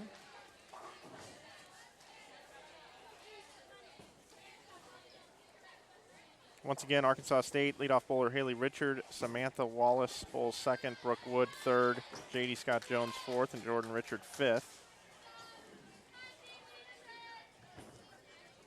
Central Missouri is Mackenzie Saulnier, followed by Noelle Garrison, Michaela Backley, Marina Stever, and Katie Furzy.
All right, I have a special guest with me now.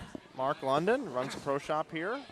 media specialist for the Houston area to all the state of Texas. Welcome, Mark. Welcome. Welcome to Emerald Bowl. Glad to have everyone here this weekend. Thanks for watching here on the Bearcat Sports Network. And I've been watching the matches myself from the sanctity of the Pro Shop, about 20 feet behind our location here. I was noticing the transition of the oil pattern has been a little bit different today.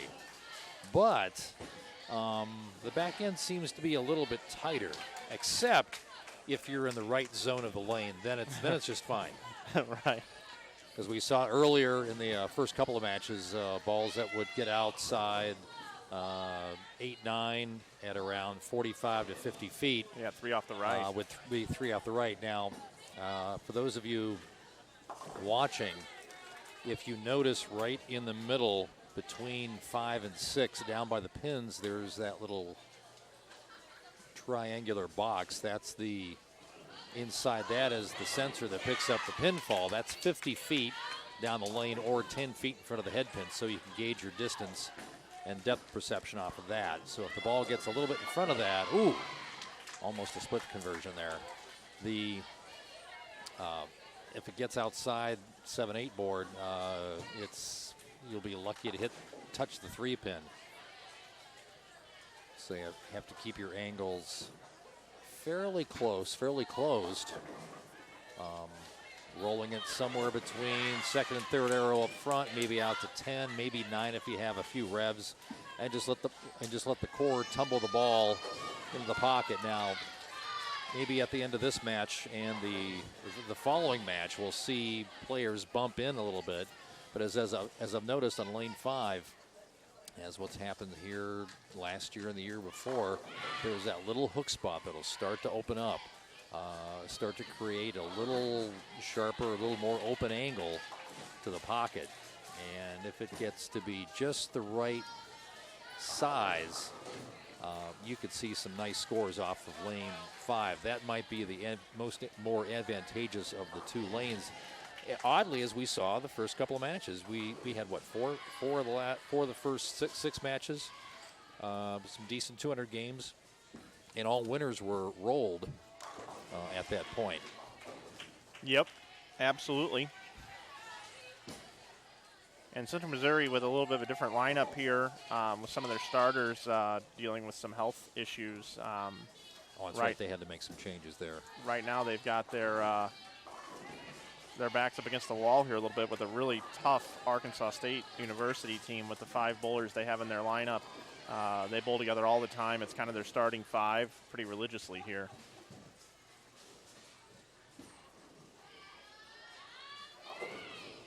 Now is on that shot, that's a perfect example of what I just spoke of. That ball was a little further to the right. Now, if that same shot is on lane 6, she's probably looking at a 2.45. Still got 194 max score for Arkansas State.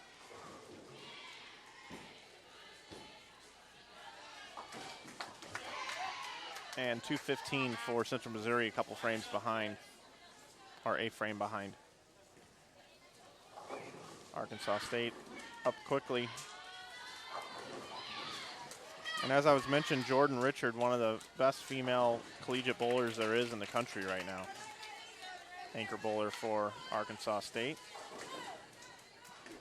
As we saw with that very lively pinfall, I would not be surprised to see her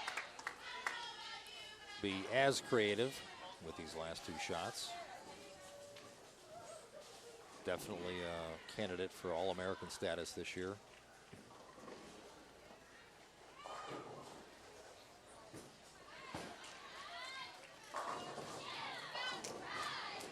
One thing I tell bowlers all the time is balance. You have to have it. The absolute basic thing you have to have is balance. And if you watch her in her last 2 steps from the pivot step through to the slide, watch the upper body and watch her head. It doesn't move. She's got that modern game little drop of the right shoulder to keep her head above her arm swing, creating all the leverage she needs and more.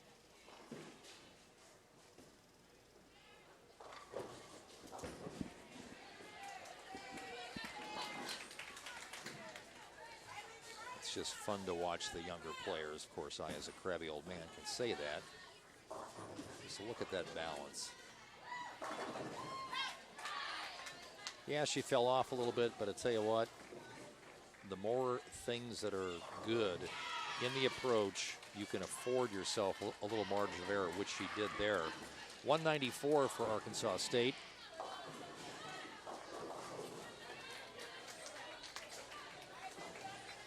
As Central Missouri, lucky to leave just the 3-pin on that first ball in their 9th frame. Yep, and the most taken bowl is 192, so Arkansas State's going to take a 3-0 lead over Central Missouri. And Central Missouri not bowling bad. 217 with a loss, 172 with a loss, and now a possible 192 with a loss.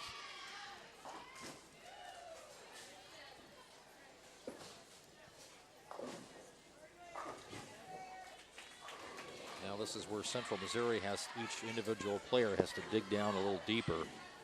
Not to force an issue, but to make the best shot they can. Each can.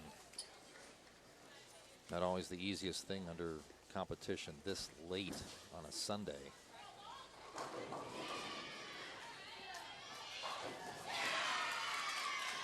So best Central Missouri can do now is 180.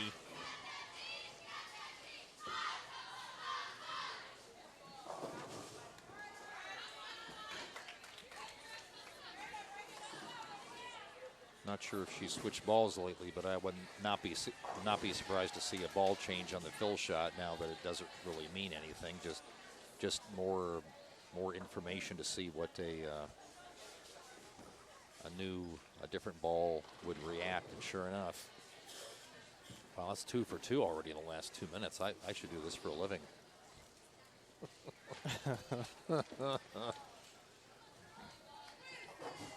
Maybe I'll get quizzed by on the Bowler Show later today. Dave Waswell. See, she switched to a little more aggressive ball with a little more pop in the back end, so at least she now has an idea if the match goes to game 5, if they get past this one being down 0-3, what lane 6 will do. So 179 for Central Missouri. 194 Arkansas State. They're up 3-0. They might close it out right here. Could be a 4-0 sweep.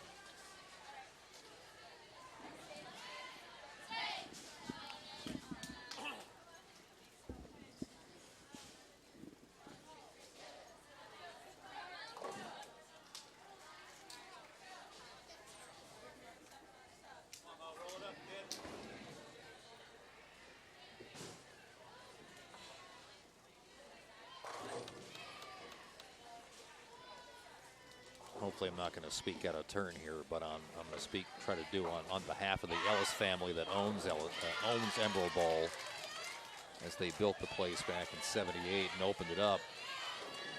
They've been a proud supporter of collegiate bowling for many, many years, hosting the first 2 NCAA championships that were on, I believe, ESPN in '04 and '05, even during a torrential rainstorm. Yeah, according to my notes here, it was 2 out of the first 3 years they hosted. Mm-hmm. It was the first and the third. Yeah, the third was the win, the Nebraska win over. It was the first one that was held during. It was because it was Nebraska that defeated Central Missouri with Shannon Plowhowski as their anchor. It was a torrential rainstorm that knocked out power to the southwest side of Houston, except they were able to find some power to generate enough for the television crew and lights and all that. As we see another missed spare, hopefully that will not come back to haunt them, but it's still, 0-3 at this point. And of course, built by USBC Hall of Famer Don Ellis, who's still an active league bowler at age 88.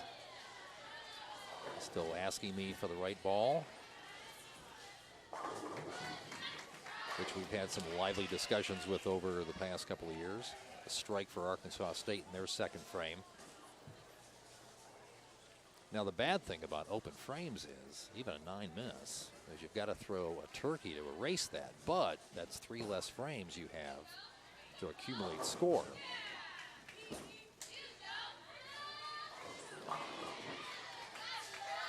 There, okay, that's going to help. That's a double there. Now they're on the Central Missouri's on the higher scoring, the better reacting of the 2 lanes. They have to pick it up right now if they want to have any chance to extend this into game 5.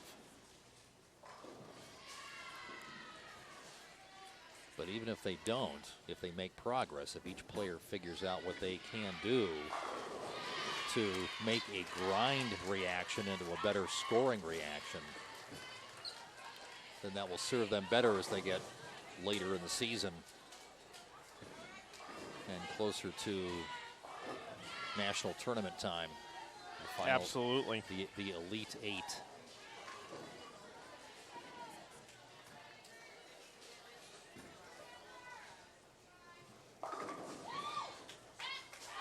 That is a residual of balance. The arm swing's a touch looser.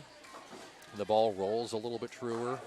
Thus, you can get more area at the pocket. Thus, the trip 4, which this house is notoriously famous for. 2016 Track Cat Clash. I'm Mike Flanagan, joined by Mark London in the booth right now. Also, Darian Graham, he's out doing reporting on the lanes for us, finding out updates and other matches. If you have any questions for us, feel free to post them in the chat. We'll try to answer them for you. And you're watching game number 4, Arkansas State trying to have an opportunity here to close out Central Missouri 4-0. And we do have one more match for you coming up. It'll be the championship match. Sam Houston State Bearcats sweeping Nebraska this morning. They're on a bye right now, and they're going to be taking on the winners of Vanderbilt and Nebraska. The winner of that match will come over and bowl Sam Houston State right here on lanes 5 and 6. Pretty cool with Sam Houston State being the #1 seed coming in, huh, Mark? Well, that, again, the team learns how to cope. They don't want to let that get too heady. There's that fine line between confidence and cocky. And I think I would favor Sam Houston in that one. Although with Nebraska, they've been a powerhouse for decades. They've had several generations of professional bowlers go through that place with Coach Straub and his staff. They always show up prepared. As Central Missouri looks like they're having carry issues on lane 5. They're now 5 for 5 for spares, all 9 spares, but none of the strikes yet. That old phrase, be a slasher, not a dasher, comes to mind, but it's a spot like this where you just got to figure out something, try mixing up variables a little bit just to change the ball roll, just a pinch. Again, this experience will help them later in the year. The one thing I really like about Central Missouri is Ron Holmes, he's been coaching there for 26 years, he told me yesterday. There's a strike. He teaches fundamentals, and you can see that through his players right now. 9 spare, 9 spare, 9 spare, 9 spare, 9 spare. And we've seen other teams come through here, and you see them missing a lot of spares. And I really do believe that that's to the practice regimen. They have a nice student union there at Central Missouri. They practice a lot, and they practice on a lot of hard conditions. And he really preaches and focuses on spare technique and takes freshmen and turns them into better spare shooters. That's like priority #1 at Central Missouri. Well, spare shooting is one thing, but then, of course, if you're bowling on a hard condition and shooting spares, that can be as adventurous as well. Unfortunately, as we now see another, as the first split of the game, more than likely the first open on for Central Missouri in Game 4. But if you can figure out little subtle hand position adjustments, speed adjustments. Of course, speed is the toughest thing to. It's more tempo adjustment. Trying to get a ball to be in a certain part of the lane now. She may have been trying to convert that, but still, that's 2 less pins in count that they are not going to be able to get back.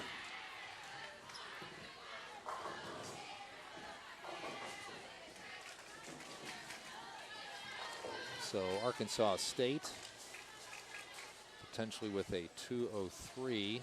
They got 183 with the spare up in the 10th. About to close out this match 4-0.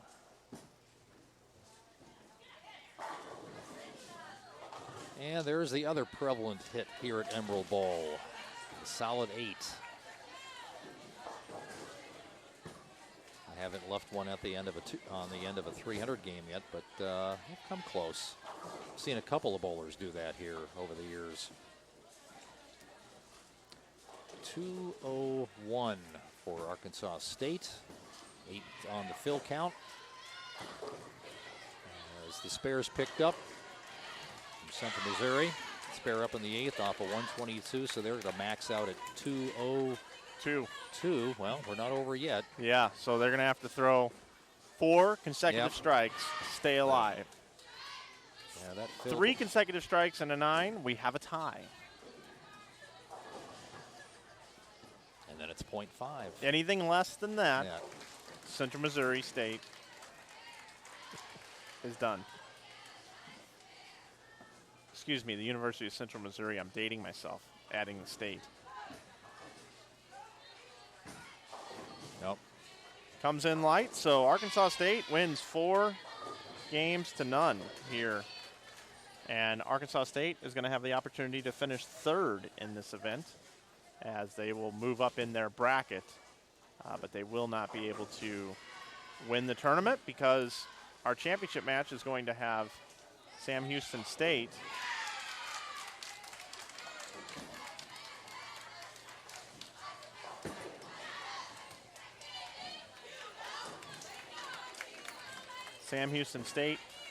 taking on, we got an update? What do you got? Nebraska 135, Vanderbilt 181. All right, so what's the story here? What's going on in the match? So I just came back from Nebraska Vanderbilt. They just finished Game 3. Vanderbilt just won Game 3, 181 to 135. I don't know what happened to Nebraska with their 190s average, but they missed a 10th frame. They got 8 and 1, I believe. Couldn't even get the spare to give them that extra round. But they're leading 2-1 still. So who's leading? Nebraska? Nebraska's up 2-1. Vanderbilt just won. They're in match 3.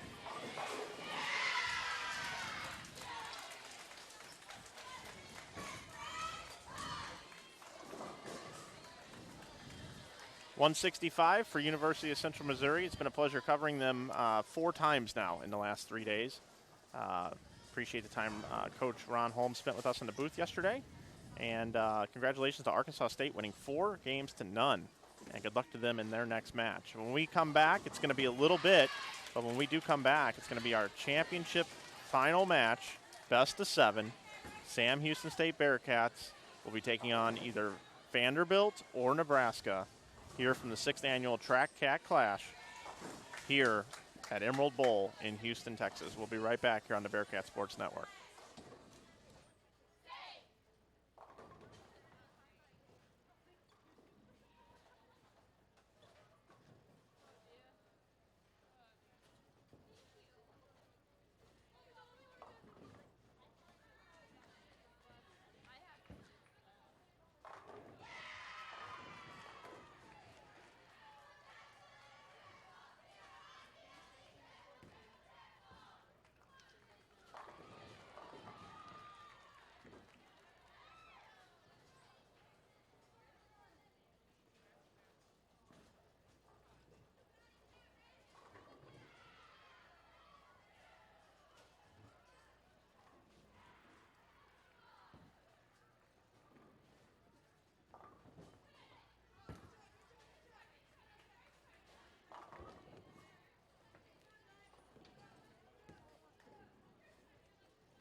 Okay, NCAA bowlers and coaches, that concludes round number 2. You may move to your starting pair for the final round of the tournament. I presume, but just making sure. That's what I presume is safe for them.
Is that what both of us have to do?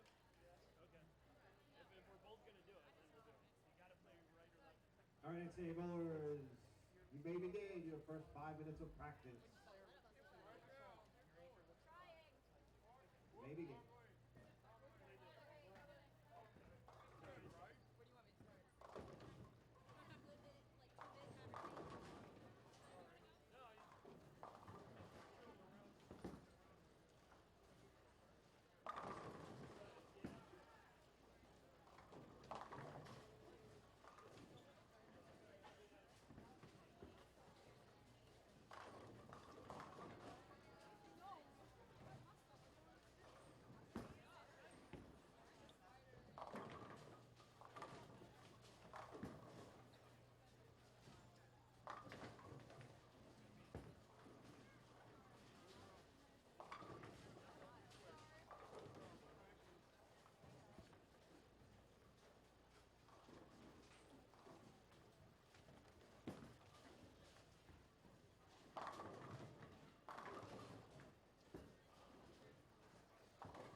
Okay, first 5 minutes is up. Switch lanes.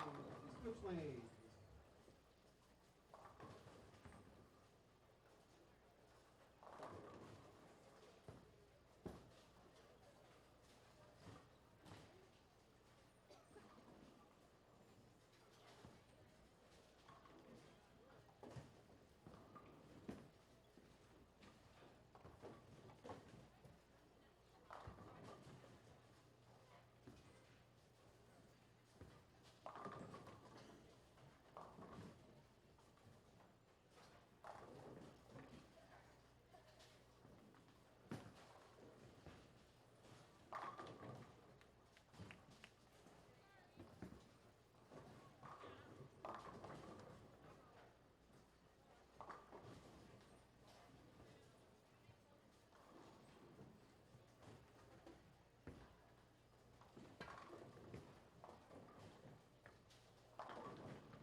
One minute remaining in practice. 1 minute.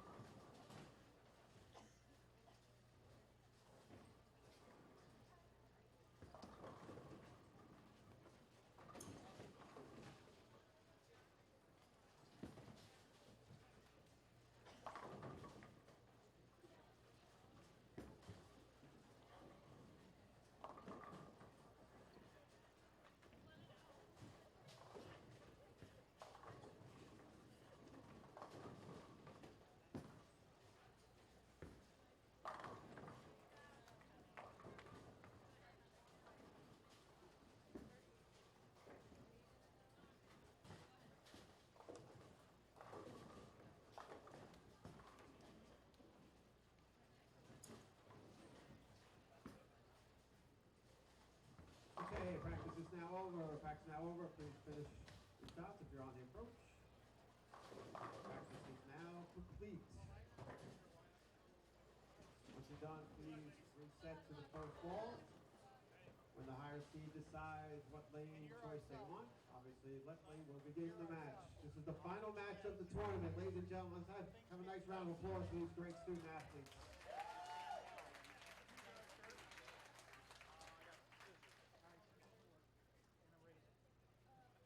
When you are ready, you may begin.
Okay, lineups are set. Action is underway for our championship match here at the 6th annual Track Cat Clash Championship, hosted by Sam Houston State Bearcats. You're watching it live here on the Bearcat Sports Network here on YouTube. We're happy you're with us today.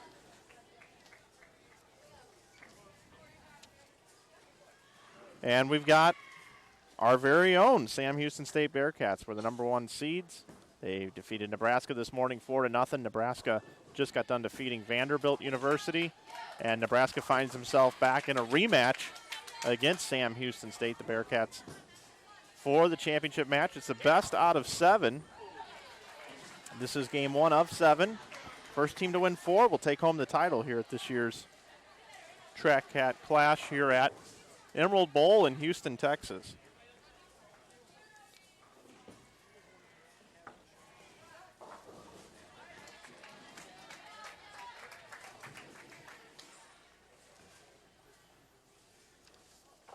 How we doing, Darian? Doing good. Just thinking about this game. It's the game we've been waiting for all weekend, but it's a match we are excited to see because they are the top 2 pretty much all weekend. And I'm glad we get to see them in action today.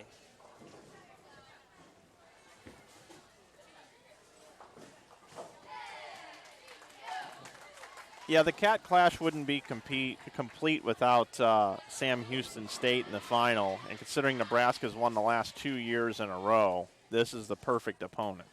Yes, it is. And these are the only 2 teams that have won twice. So no matter what happens, someone is going to be the 3-time champion. The 3-time champion here at the Cat Clash. Yep. This is the 6th year for it. It was Sam Houston State in year 1. And year 2 took it home. Arkansas State, who we saw in the last match, took it home in 2013. And then University of Nebraska the last 2 years. Also, here at Emerald Bowl, as we get a strike up there on the board for Nebraska. Now, it's funny because Vanderbilt and Arkansas was the first 2 teams to play this morning against each other on the other end of the alley. So these top 4 teams are in the same exact standings as we were this morning. Yeah, exactly the same. So no change after this morning's bracket competition. But what I was saying, Emerald Bowl here played host to the very first NCAA Women's Bowling Championships in 2004, where Nebraska went on to win over Central Missouri 4-2. So Nebraska very familiar with this building. They like this bowling center. And Emerald Bowl also played host again in the 3rd ever NCAA Women's Bowling Championship, where Fairleigh Dickinson went on to beat Alabama A&M 4-1. 17 teams competed in this field this weekend, Friday, Saturday, Sunday. Friday was Baker competition, 30 total games. And then yesterday, Saturday, and all this is archived on the Bearcat Sports Network YouTube channel, was 5 games of traditional team bowling, 25 total games that Darian and I brought to you yesterday.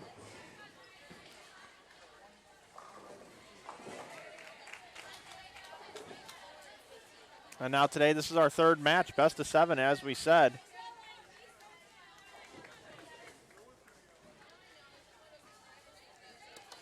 Second time through the lineup for Nebraska. This is leadoff bowler Megan Straub. Bill Straub's daughter, Coach Straub's daughter. Bill Straub, of course, the head coach of Nebraska. And Paul Klimpa, the assistant coach. Klimpa's got 20 years in now as an assistant coach with Nebraska. We were talking about it yesterday. And bowling second for Nebraska is Brianna Zabarik. She's a senior. Kelly Belzeski, she's a junior. Followed by Jasmine Mason, she's a senior. And Julia Bond, the junior. And second time through the lineup for your Sam Houston State Bearcats. Taryn Gray leading off. She's a freshman. Bowling second is Madison Keller. She's a sophomore. Bowling third, Stephanie Zavala. She's a junior. Fourth is Janine Kawahara. She's a senior. And Heather Panatzer. She's a junior. She's bowling anchor for Sam Houston State, the Bearcats.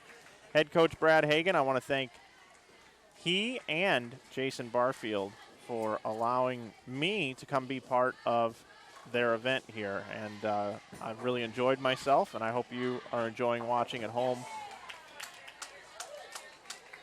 on the Bearcat Sports Network YouTube channel.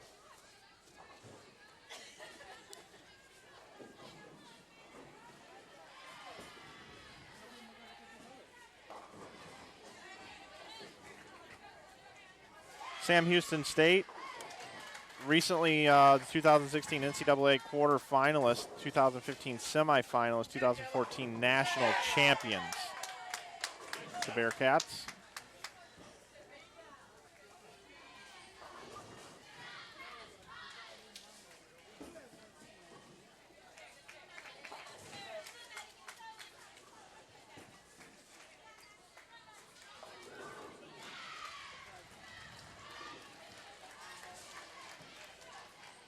So Nebraska with an opportunity still to bowl 245.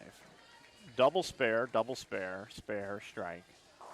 And here is Jasmine Mason, senior for Nebraska.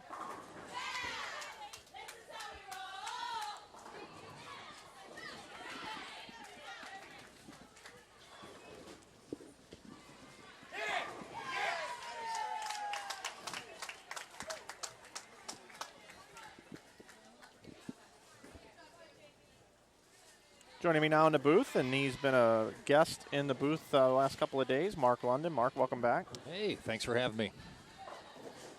We're seeing this Nebraska powerhouse team 2 years in a row. They've won. They're looking for the three-peat, taking on Sam Houston State University. Obviously, the Bearcats, the host of the event, and we're going to see a 3-time champion in this event with whoever wins. Correct, either one. Sam Houston, a recent powerhouse. Nebraska, a longtime powerhouse. They know each other well. It's a rivalry that's developed over the last few years. It really began its prominence when Sam Houston won their national title several years back. And Nebraska's been an elite collegiate bowling school, men and women, for the last 35 years, I would say, going back to my collegiate days in the early 80s. Yeah, mine as well, and I was in the late 90s. So Nebraska, one of the best. Bill Straub.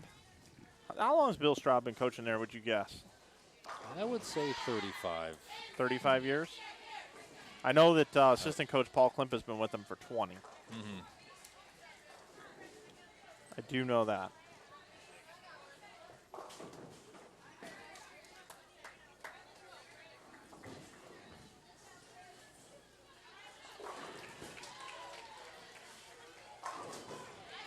So Nebraska bowls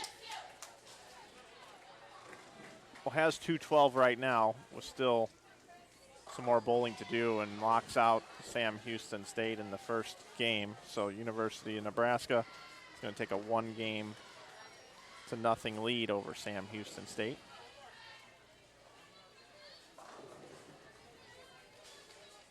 Mark, 17 teams in the field, and 6 of the teams are in the top 10 rankings, 10 of the top 25 teams, and every NCAA women's champion since 2013, a runner-up, was in this field.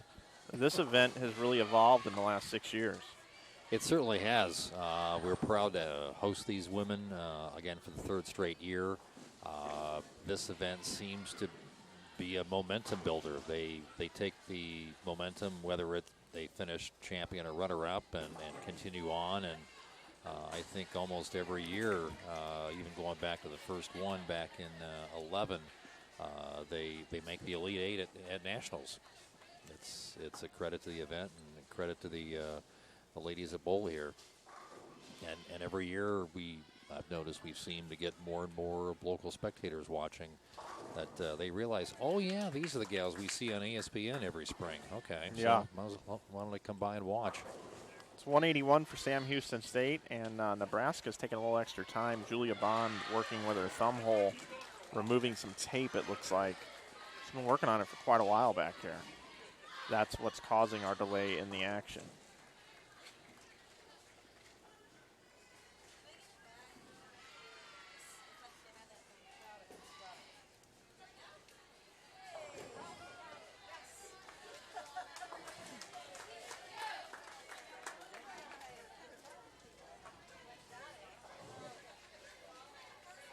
In fact, I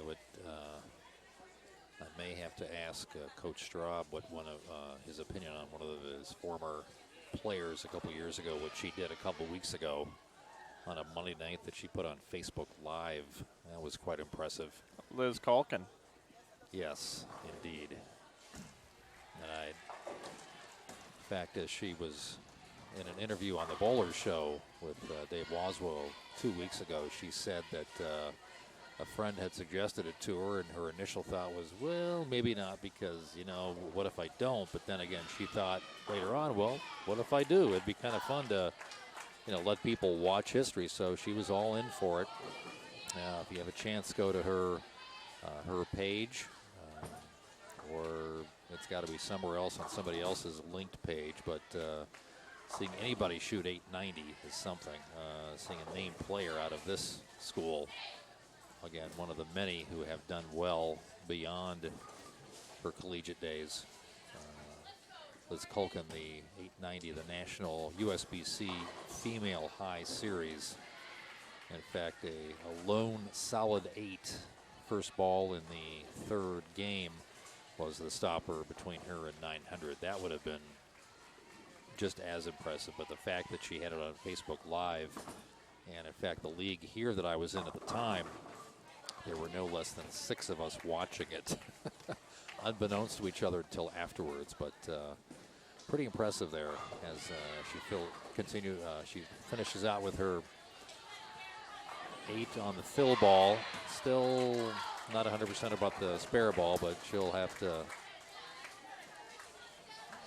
continue to work on it.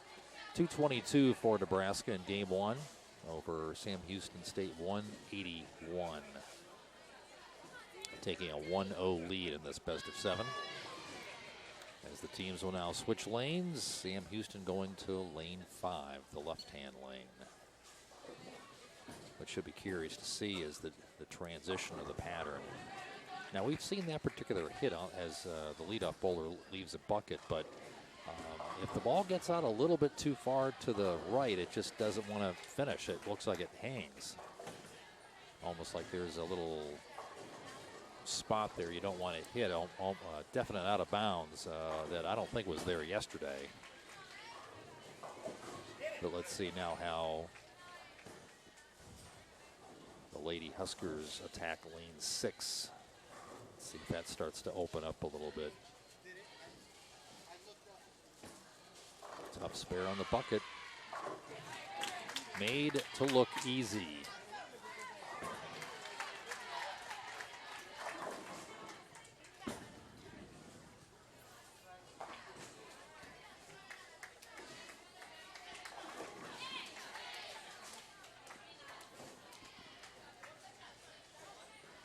Spare. It's important here to not go down 2-0 if you're Sam Houston State. You want to hang close. You don't want to get, down 30-40, especially after the 6th frame or so. They got a chance, 5 minutes of practice, as we saw on either lane.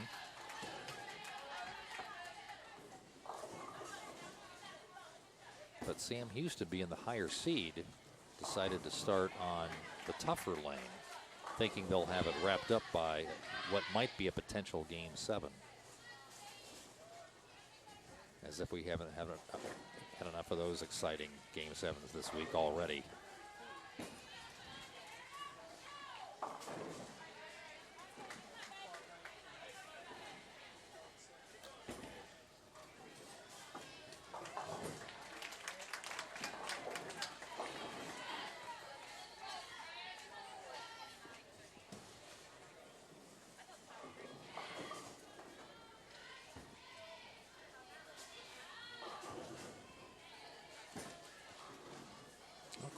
According to the Nebraska website, he's been the official head coach since '96.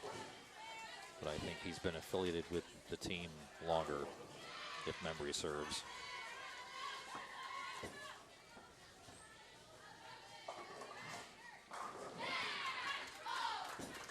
Big shot here for Nebraska. Comes in light.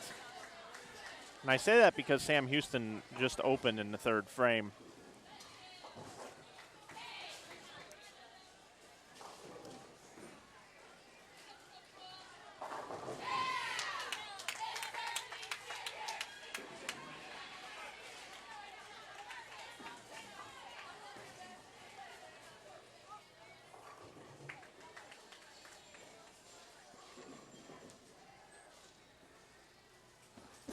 Again, that bucket, 2-4-5. Ooh. See how sharply that ball cut in to the left. Now what's taught is you shoot it cross lane, but really the way the modern game is with the balls that are being thrown, it's easier to throw it up the left side of the lane. And so if it does have a hook, the space between the 2 and the 5 is not as big. Sam Houston gets a nice little love tap on the strike there for an early double. Yeah, and that's important. As Nebraska tries to find the pocket on lane 6. I will say that Jasmine and Julia bowling 4th and 5th for Nebraska. They've been through here a couple of times now. Very, very impressive games, both of them. Jasmine did pretty well. I'm trying to think of the international competition she recently gold medaled in. Did very, very well. She went Brooklyn on that shot, but I can tell you that she didn't expect it to hook that much. She No. would have. She doesn't just line up and go Brooklyn. That just doesn't happen. I think what may have been happening here today is the players were starting a little deeper on lane 6, trying to cut any hang spot away to the right. So when they go, there's another 9 count, 10 pin. Just goes to show how good of a shot that was out of Julia Bond, because she was communicating with Jasmine on her shot and made an educated guess and right in the pocket for a 10 pin.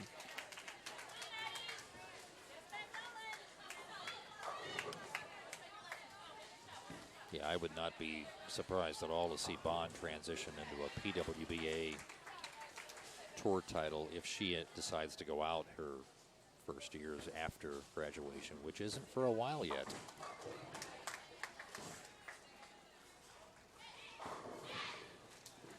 Bond still is a junior and has one more year.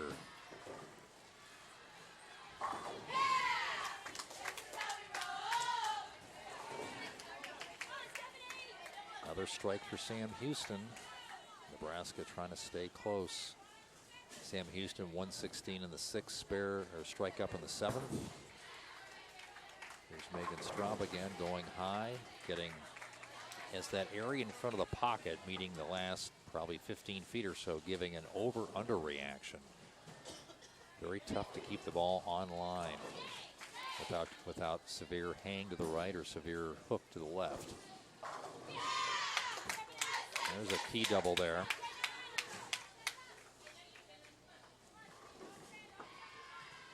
Of course, Zavala was the one that had that tomahawk messenger on the 10 the last frame, the last time over in lane 6 where the 7-pin stood up.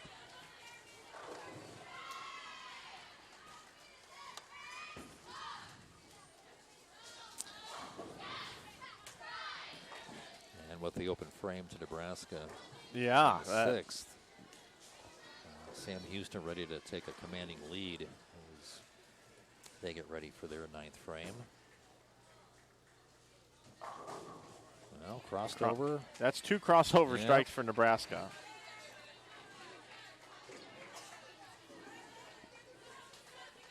Equally as much as I've been raving about Jasmine Mason and Julia Bond, this Janine Kawahara, she has been lights out. We saw her yesterday bowl 250 on this pair, and her team bowled 950, so it just goes to show you how much she bailed out her team bowling in the 4th position yesterday in the traditional team games. I couldn't tell if she went deeper with her feet, but she left the bucket. And there's another crossover for Nebraska, so yeah. Sometimes if the lane is going to give you that, it's nice to have. You don't want it as your primary, but this is not an E, especially after a double. This is a tricky spare when the lanes get a little squirrely. 2, 4, 5 bucket. Sends it a little too wide, leaving the 4. There's an open in the 9th. You hate to see that. That's 170, so now they can max out at just 200 even. Meanwhile, Nebraska going at a 181 pace, but if they throw another strike here, that would be really huge. Another shot from Jasmine looks pretty good. Almost. You see how sharply that ball's breaking now? That's getting to be as much as lane 5, so I think both lanes are starting to play equal. Yeah, and it was a really good adjustment after that Brooklyn for her.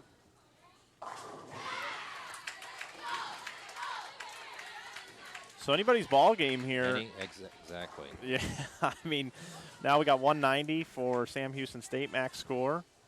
Well, the problem that Jasmine has, I mean, she's got just the right pace to the ball as it goes down the lane. If she tries to help it a little bit or grab it a little bit, it's probably 4-9 because it's coming in so sharp in the last couple of feet.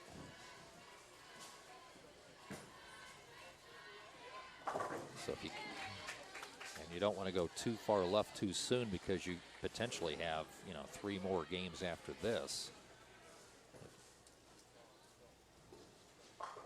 You don't want to burn that area out just yet. So it's a little more adjustments with a softer hand. There's a strike they've been looking for a while. Yeah, so we have a possibility of a tie. We do. It's important for this Heather Pananser to go up and get a strike here and fill it up exactly like you were saying there, Mark. She can get them to 190. Yeah.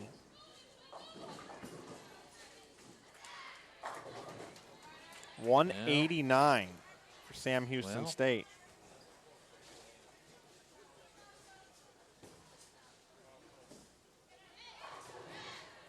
Needs a mark to win this game. Uh-oh. Not the shot she wanted to throw. 1-2-10. Pushed it a little wide. Now she has to get 2 just for a tie. Yeah. That's not easy when the area in front of the pocket's getting a little squirrely. Of course, the spare will win the game.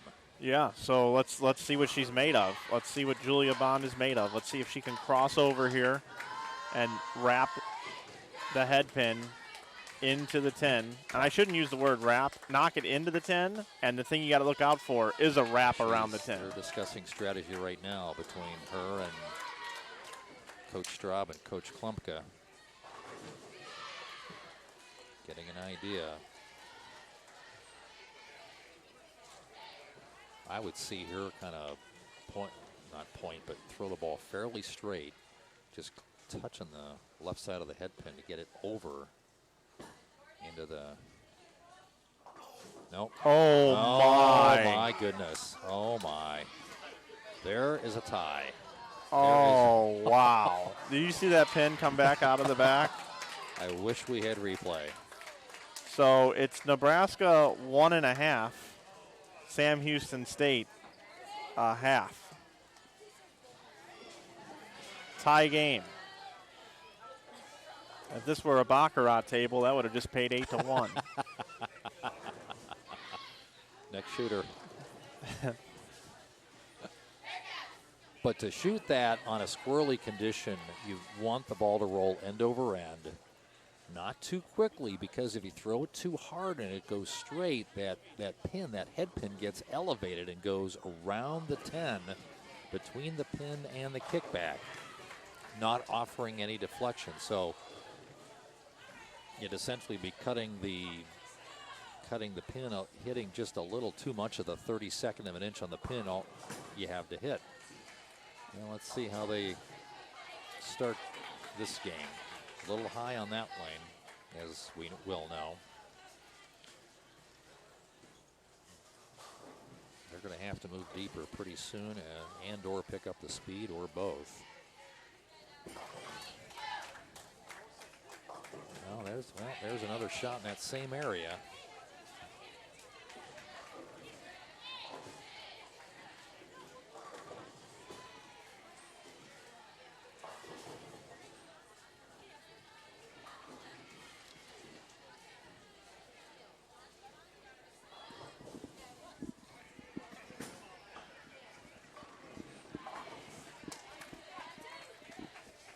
Of course, afterwards we'll have the award presentation along with the all-tournament team right here on the Bearcat Sports Network. That'll be our post-game show.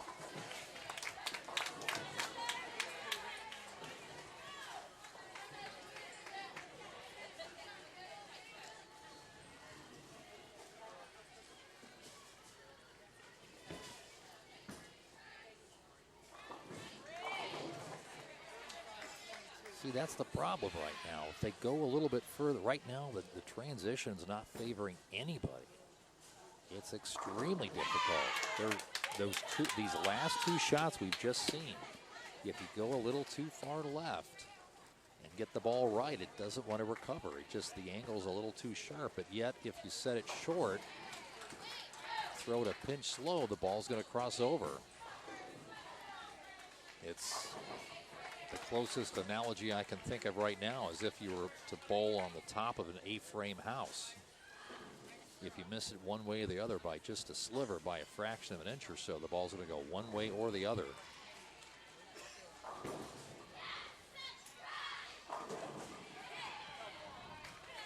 There's another messenger over there. Another one that didn't go. Now, that would normally tell me when the head pin comes that far in front of the 10, although it is a messenger, that it broke maybe 6 inches too soon. Just got enough power. I'm just concerned that angle's a little too sharp. Nice strike for Nebraska in their third frame. Zavala goes for the spare.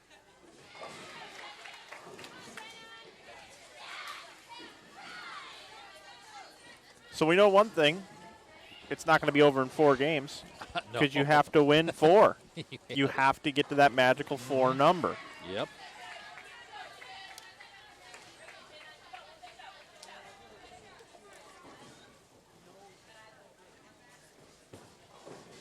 And just to point, another point to the viewers at home or wherever you may be, you're seeing some of the Nebraska players and a few other of the participants wearing their light jackets in here. They've done a great job to keep the playing environment rather cool. So if you don't move around for a little while, you might get a little chilled. So that's why you might see some of the players, I know Bond has been doing it pretty much the whole tournament, wear a jacket between frames.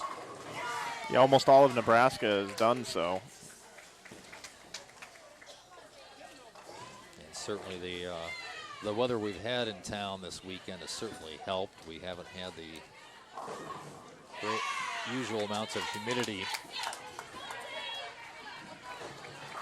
Both teams now working on doubles. Sam Houston 4 and 5.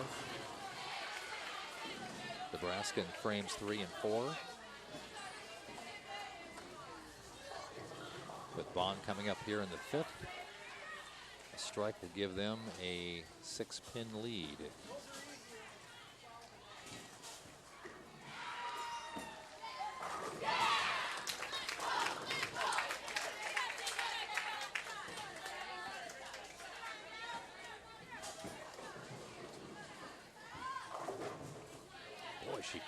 She just tried that smooth arc, and the ball just did not want to recover. It's that little.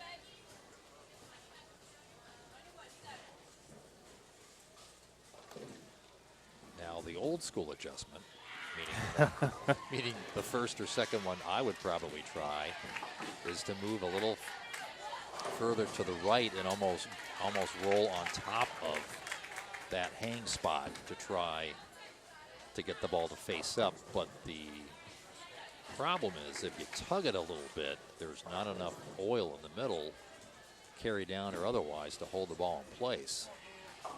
Oh.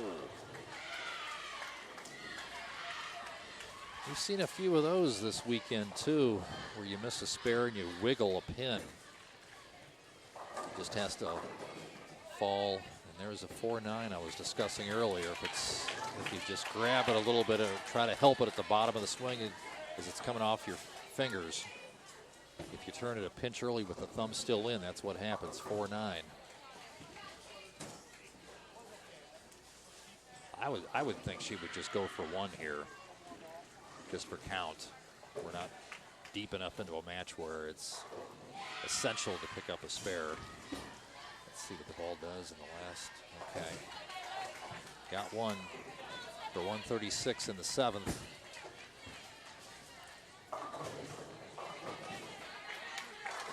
Straw back up on lane 5 for her second turn in this game.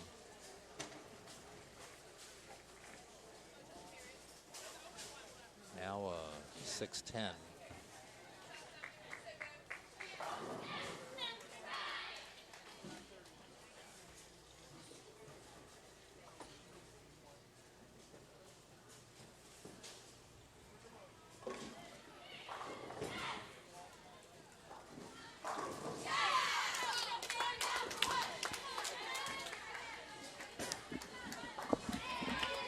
Momentum in the match has changed now. It's swayed over to Sam Houston State.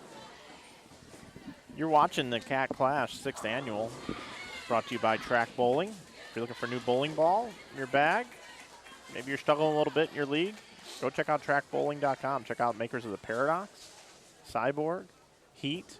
Got a great lineup of products over there. Also Logo Infusion for your apparel, logoinfusion.com. Comes in a little bit high, and of course also if you don't have the right feel in your ball, you want to give Turbo Grips a try. TurboGrips.com. You find out about all the great products that they have as well. And if you visit me here at Emerald Bowl sometime this week or in the near future, the guy who signs my paycheck is on track staff. And you can ask me about the various line of Turbo Grip products. Great company, great people. They've let me throw them for the last 12 years now, so can't speak highly enough of them.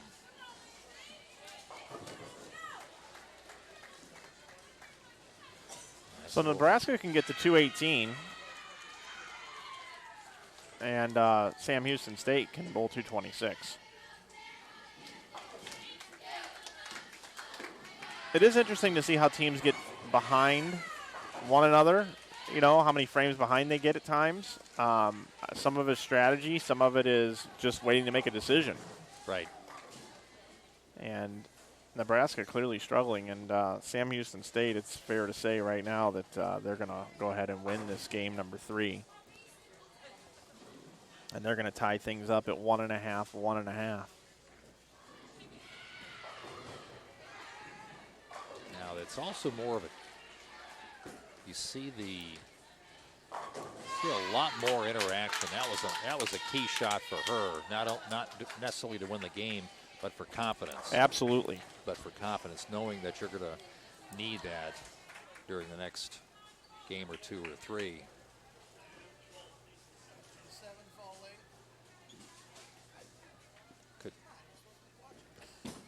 Well, there's people standing, Paul. Tell your head coach to sit down.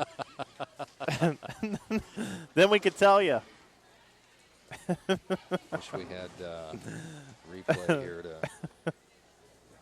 You think they would pass replay for live streaming? I mean, we have the major sports. In the coaches meeting before the tournament, I sat in there, and they said specifically, there's going no back to recordings. If the other team doesn't see it and verify it, then whatever it says on the thing is the way it is. They clearly stated that before the tournament. Whether you want to agree with it or not agree with it, doesn't matter. Those are the rules that were put in place for this tournament, and they're sticking to it. And I'm going to respect that all day long. Absolutely. Now, if you want to talk about replay and live stream broadcast, I was doing the Fusion Realtors last year in Iowa, and there was an instance where we went back to replay, and we got to see, and it did actually change what would happen. But the match was so out of hand that I don't even know why we had to go through the replay. Wasn't there a foul or something? It was about a pin falling. A late pin? Okay. Yeah. But this particular person lost like 230 to 140. Oh, okay. And the person that shot 140, his dad was the one that was asking if we could go back and look at replay and get it put back up. And this is when he was down like 70 pins in the match, in a one-game match. Love those people, by the way. Yeah. I don't have any issues with those people, but at the time, looking back at it, it was kind of unnecessary. The old phrase of knowing when to pick and choose your battles. Yeah, or as Budweiser used to say, friends know when to say when. 226 for Sam Houston State, and they take a 1.5 to 1.5 tie stance with University of Nebraska Lincoln. As Bond has made a ball change, going to looks like a gold pearl IQ tour. Has a little bit of reaction on the first ball, stuffs the hole a little bit on the second one, leaving a solid 9, tripping out the 4-7. With a spare, she'll end up 183. I wouldn't be surprised to see her try another ball here just to shoot the 9 pin, just to see what it does.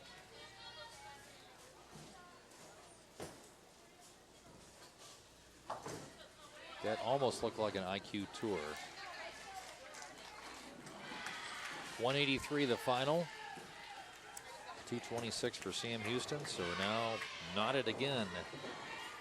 1.5 level, as they say across the pond.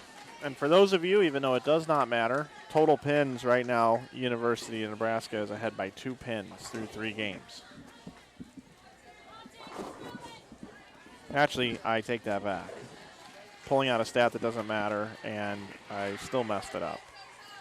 Sam Houston State is ahead by 2 pins. Well, you got the math right, so that is half the battle.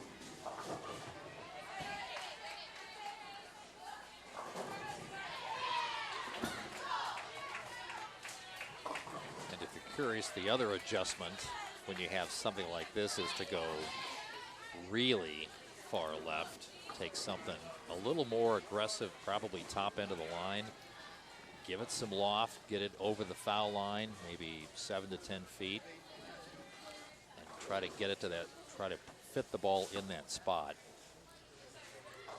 It's a tricky thing to do, but when it works, sometimes you can open up the lane a little bit. So Ooh. Megan Straub. Not having the best luck. No, with, she's not. Well, with this, I mean, well, on the spare shot either, the ball had so much friction it chopped the 6 off the 10.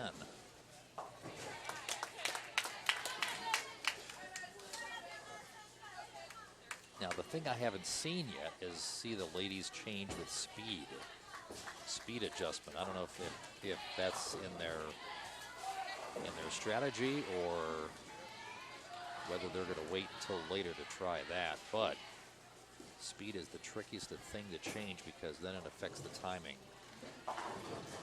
Now there was a good idea.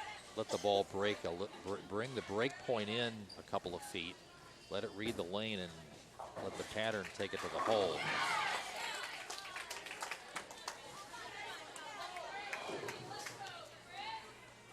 Another impressive shot by Zabaric.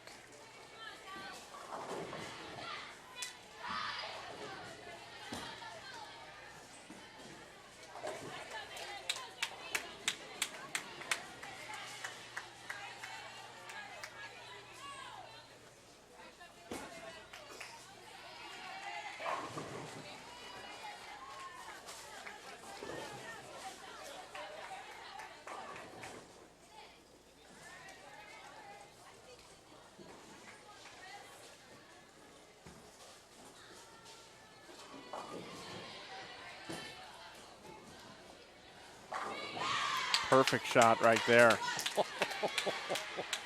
Stephanie Zavala. When you see the pins go sideways Yeah. and the middle of the pin appears to be a pivot point as they turn and go sideways, then go straight back, that means the ball had excellent pace. It was slowing down at the optimum rate for that rotation rate, which then makes getting the angles oh so easy.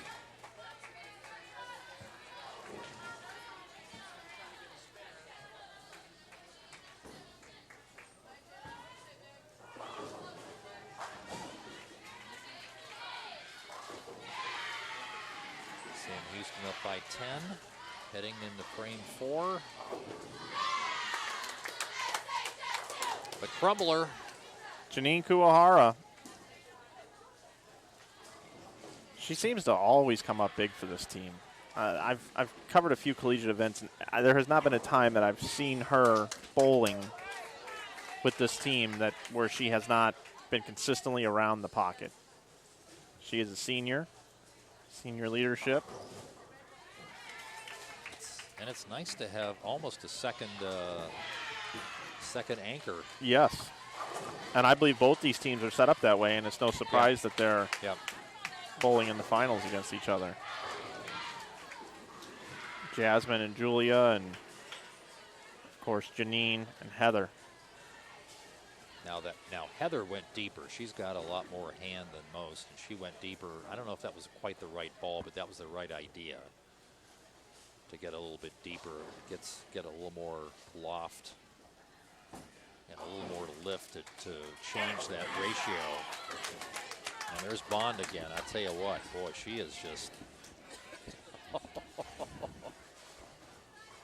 just dangerous.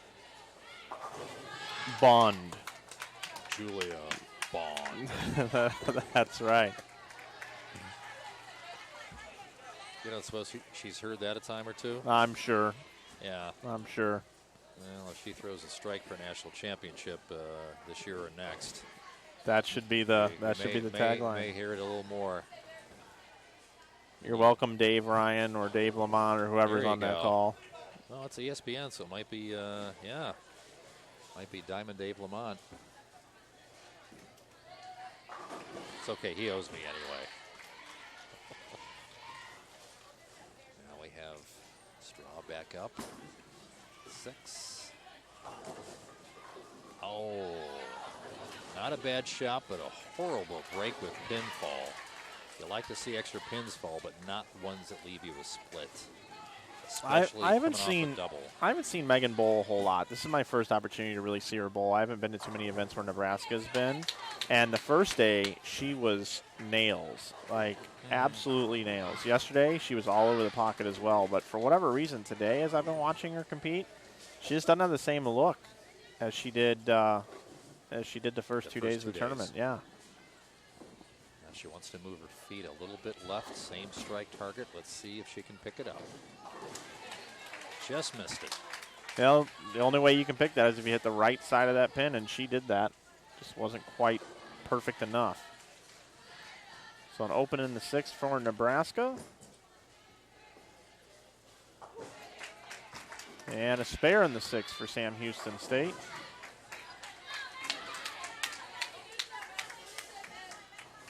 Sam Houston State with about a 13-pin lead right now. And for the strayer players, well, really any player, when the lanes get a little squirrely before they start to open up again, which I think they might do, as Bond is showing us, is don't give up the 3-pin. You want to throw it a pinch harder, but at the 3-pin. So if it does hook a little bit, you're giving yourself a chance to strike because you got to hit the head pin.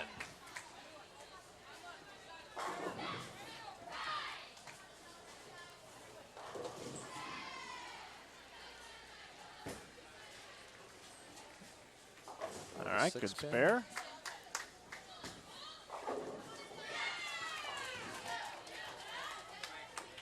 There's what a lot of younger bowlers Madison. don't. Oh, look out. That was dangerous. Madison She just Keller.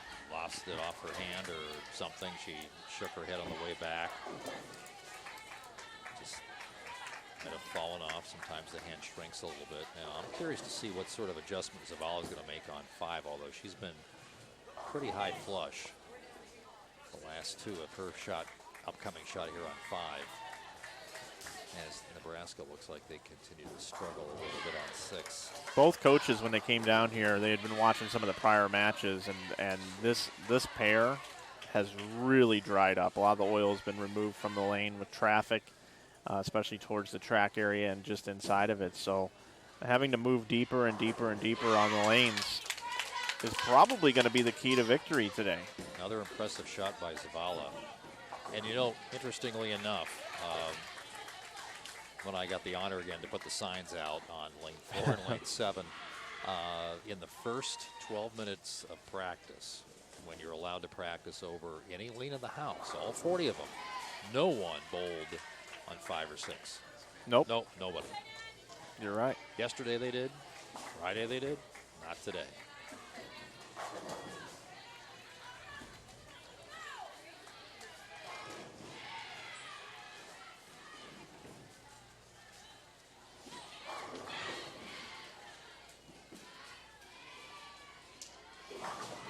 Perfect. Well, There's old Janine. right there. Sure as I'm standing here. Huge double going into the 10th frame. Sam Houston State looking to take a 2.5 games to 1 lead. 1.5, I'm sorry, Yeah, with that tie. it's, you know you have to get momentum going because when you've got Mason and Bond as your last 2. Yeah, and Mason right there set it up for Bond. Yeah. 2 extremely solid players. You've got to, you know, they're not going to give it to you. You have to go take it. Another possibility of a tie. Oh, and a solid 7 on a Wow. slightly, just ever so slightly high hit, although you wouldn't think so by, gosh, that was a well-thrown ball. So Sam Houston State will win game number 4.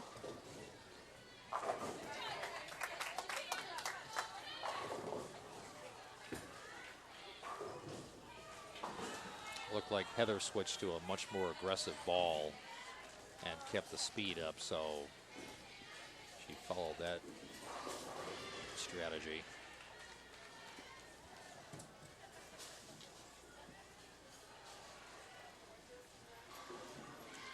Now for the fill ball, she's going to try something a little, just same core, different cover.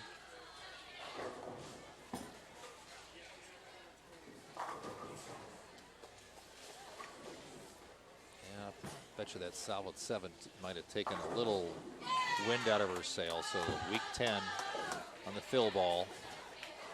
202, 191. I'm sorry, 181. 202, 181.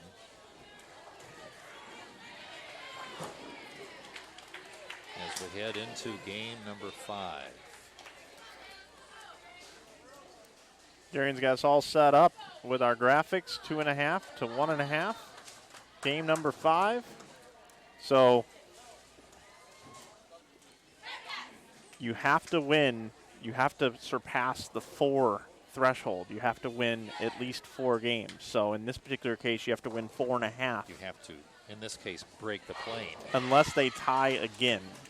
Correct. Which there's always that possibility. So the earliest that Sam Houston could hope for a win would be, once again, if they win this game, they'll be on lane 6. Next game, and back on 5. So, Coach Straub talking with Megan about reaction. Looks like she switched balls. Onto her IQ Tour Gold. Storm is a sponsor of the Nebraska program. Yes, they are. I was actually there when that was going on. And also Sam Houston State, the Bearcats, sponsored by Track. Track.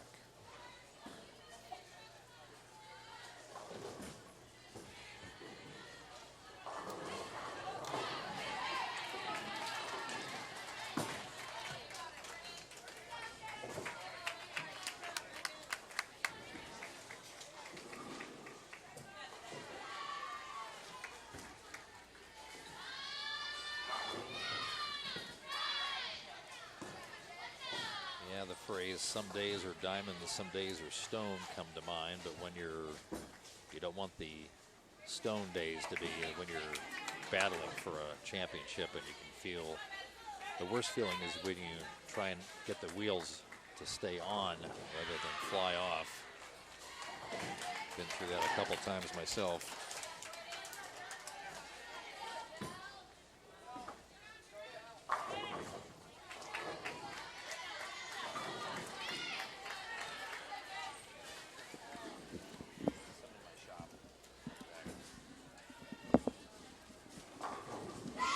Mark's going to jet out and head into the shop for a moment. Darian's back with me in the booth. What do you think of the action so far? It's going pretty good. Win for Nebraska, tie, win for Sam. We're just kind of ping-ponging right now. Yes, we are. I am monitoring Vanderbilt and Arkansas game happening right next to us. Arkansas is up 3-1 against Vanderbilt.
Okay, so spare for Sam Houston.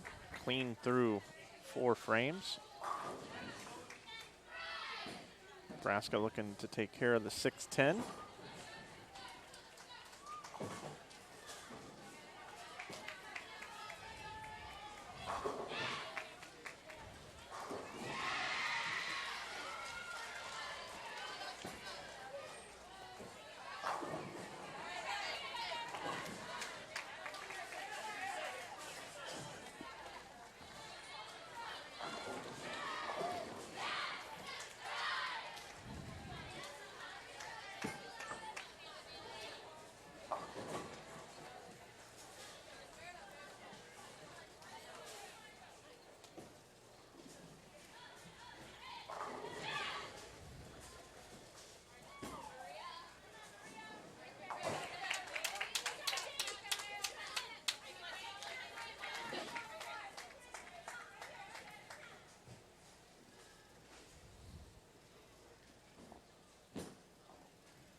little more speed on that one. Stayed behind it.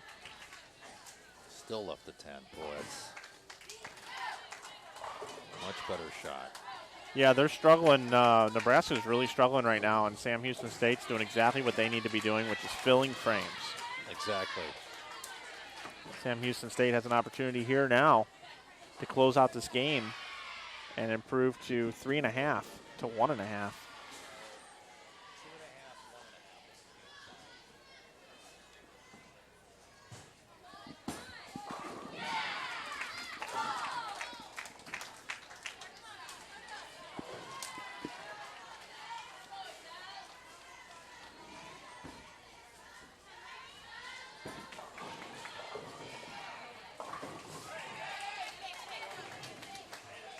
Shot that a little high, but still no split. This is at about I think we've reached the point where you just want to throw it at the 3-pin, because going left is a little treacherous. Softer hand, just let the ball roll, just like that. Just like that. Zabaric again. Oh, I tell you. Very, very impressive.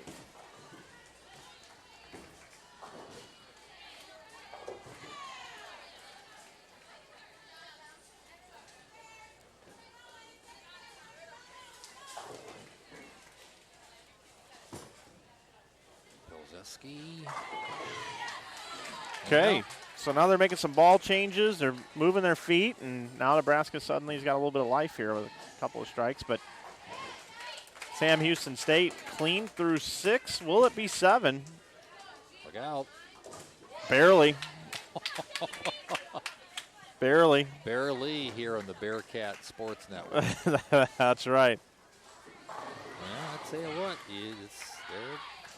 Nebraska's playing possum right now. Now you've got the 9th and 10th coming up with Mason and Bond. There's got to be a slogan in there somewhere. It sounds like a good lawyer firm.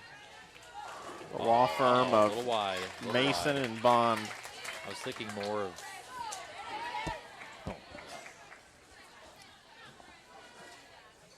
masonry, concrete, bricks. Quickcrete Bond together. Yeah, something like that. Yeah. Zavala pitched one out the window. It got through the break point, leaving the 1-2-4-8. Never an easy combination when the lanes get squirrely. Mason up. Well, Jasmine Mason. Nebraska has gone to my A game for most of the 1990s. My 2 favorite words of the language: fall back. Starting left, letting the ball roll, mostly end over end, letting it tip over at about board 17, maybe board 16, maybe 5 feet in front of the pocket. Just let it roll over and go dead straight into there. Julia Bond here to put some pressure on Sam Houston State. Sails past the break point. She got that. She hit that spot. I couldn't quite tell if the roll of the ball.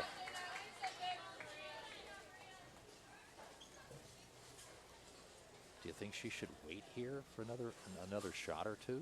Because Sam Houston's ball in their 9th right now. Well, I don't think it's going to matter in a moment. Let's see how she attacks the washout.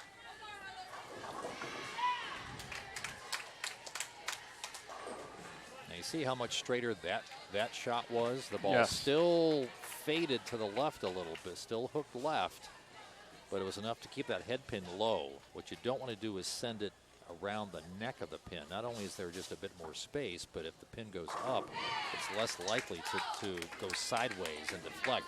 If you can get softer with it, let it rattle in the gutter, chances are it's going to rattle that 10 pin out of there as well. Oh, what a shot for the Bearcats right there. And the Bearcats are going to jump ahead 3.5 to 1.5 and only need one more game against this Nebraska lineup to win for the 3rd time. And their first time since 2012. And their first win here at Emerald Bowl.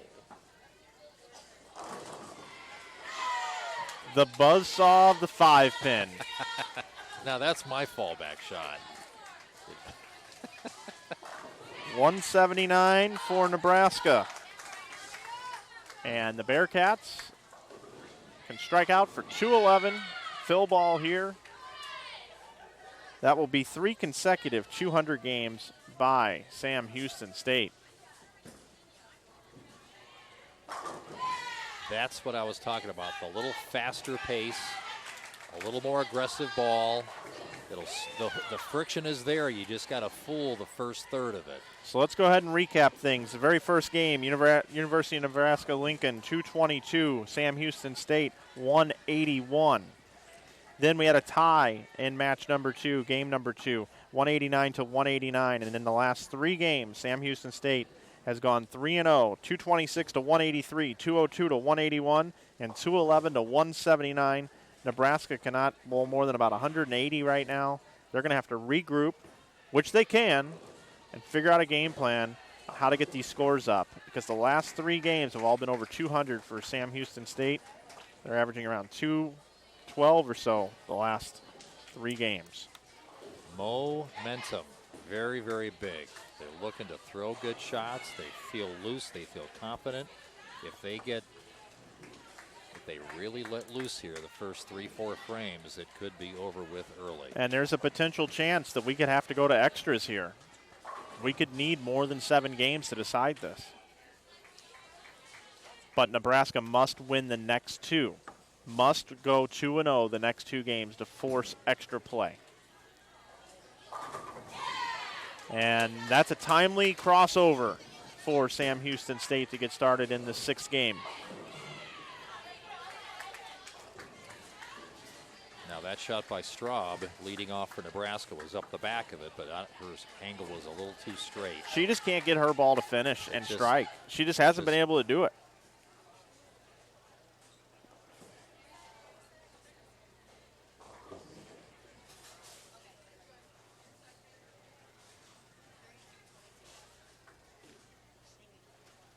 Just noticed Sam Houston had their lone left-hander warming up, throwing a couple shots. I don't know if she's going to come in or not. Always a good idea to be prepared. Yeah.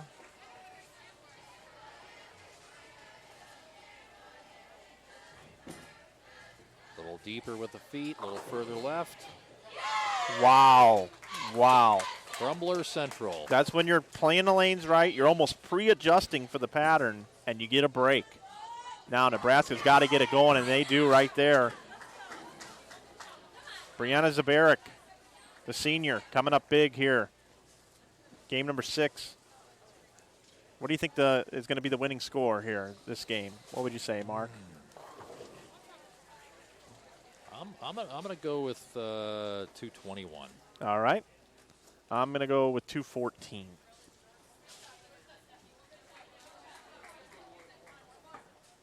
Our Guess the Score game brought to you by Sam Houston State, Bearcat Sports Network. Right. Good shot, a crumbler, but it came in just a little bit shallow, a little bit leaving the 7th pin. There's Zavala, look at that. Well, they are on their way. They are on their way.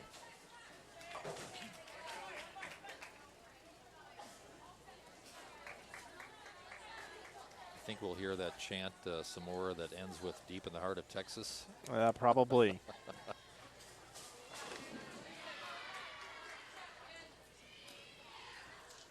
So both teams clean through 3 frames.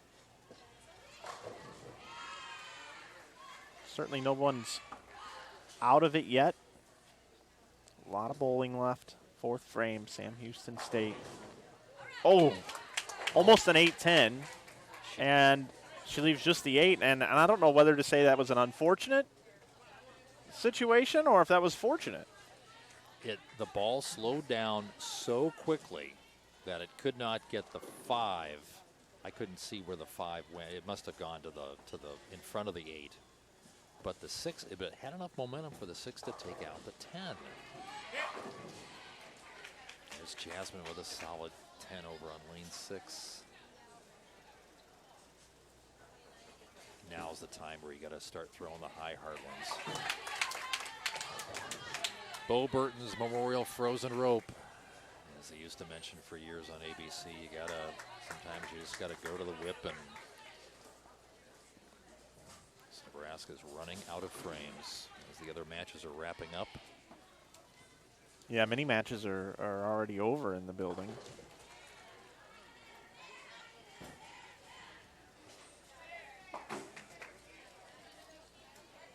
Both teams still clean. 20-pin lead for Sam Houston State after 4. It's a big one. It's a big one. All right.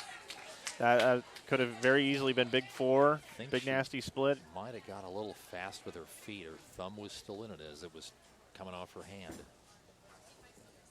That's a little left. Well, that canceled that shot out.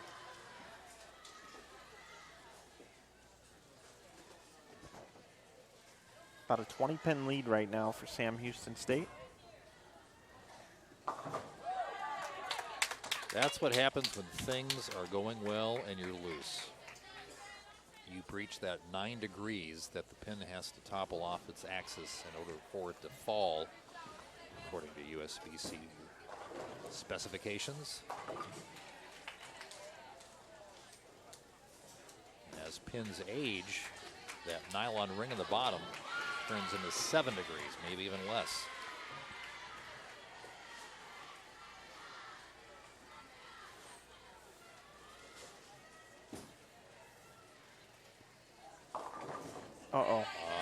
Once again, when you're tight, and you're trying to fit the ball, that 10-pin stands up.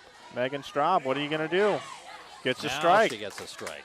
And it's kind of what happens here. You know, Nebraska's got their back against the wall. This could potentially be the last time for these 5 players to go through the lineup, and they know it. That could be her last ball of the tournament right there if they don't win this game, and I don't think these girls want to go home quite yet.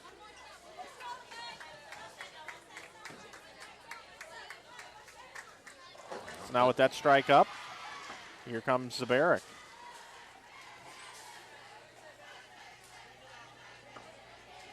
Senior leadership. Great spot to be in the number 2 hole. Just reliable. Very, very reliable. Very steady. Yeah, they really needed that one to go. That would have really been a lot of momentum for Nebraska. You know, Nebraska's been so deep for so long. Not only do they have 2 anchors, they have 2 leadoff bowlers.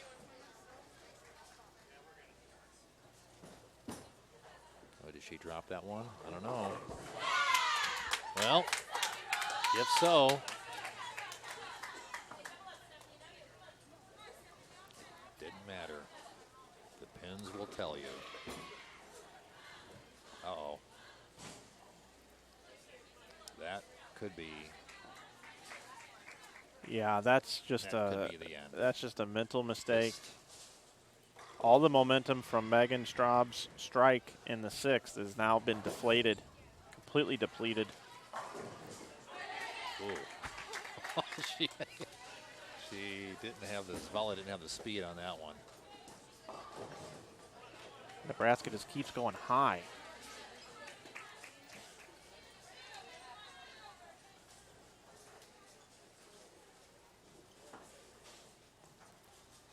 Don't forget we have the post game coming up with the all-tournament team and the awards to the team champions right here on the Bearcat Sports Network.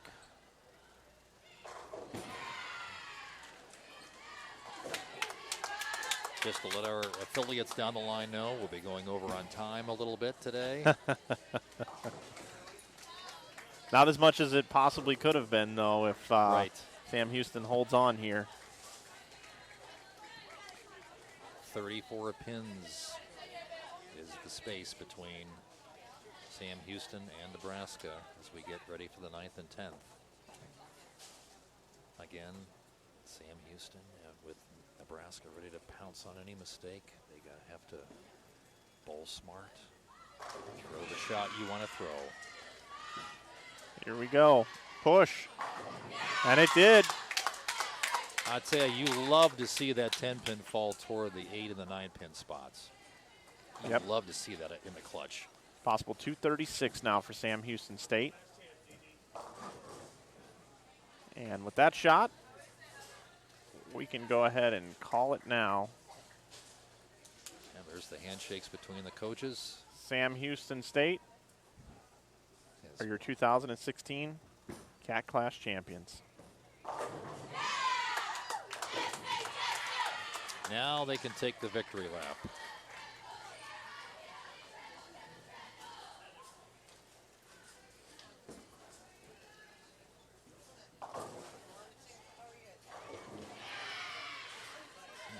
Now they're going to bring in the sub. Awesome bowling to Sam Houston State, the Bearcats, right here on the Bearcat Sports Network. I want to thank everybody for watching this weekend with us, and hats off to University of Nebraska. Nebraska won this tournament the last 2 years, and they are defeated today by Sam Houston State. Sam Houston State is the first 3-time champion of this tournament. And it looks like Randy Speiler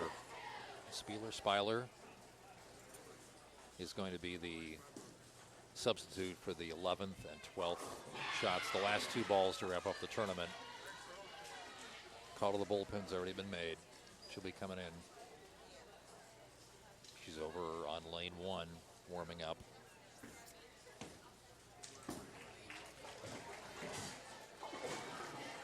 Yeah, and I think I would just bring her in here. I don't know how much Yes. practice she really needs. Well, just so she doesn't, pull a muscle or anything. Right. Just to get her in. They've done that even in national championship matches before.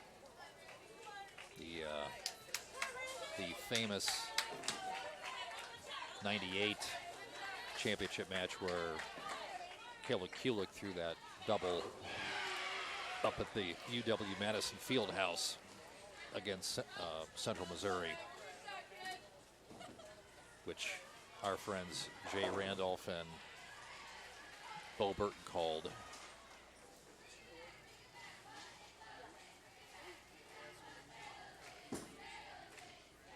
The left-hander leaves a 6. Nice shot, though. Be 225 with the spare.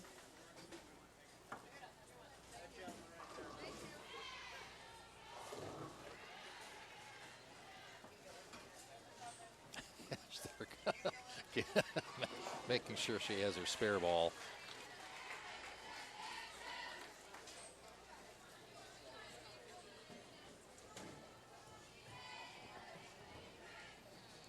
And the final ball of the match, the fill ball.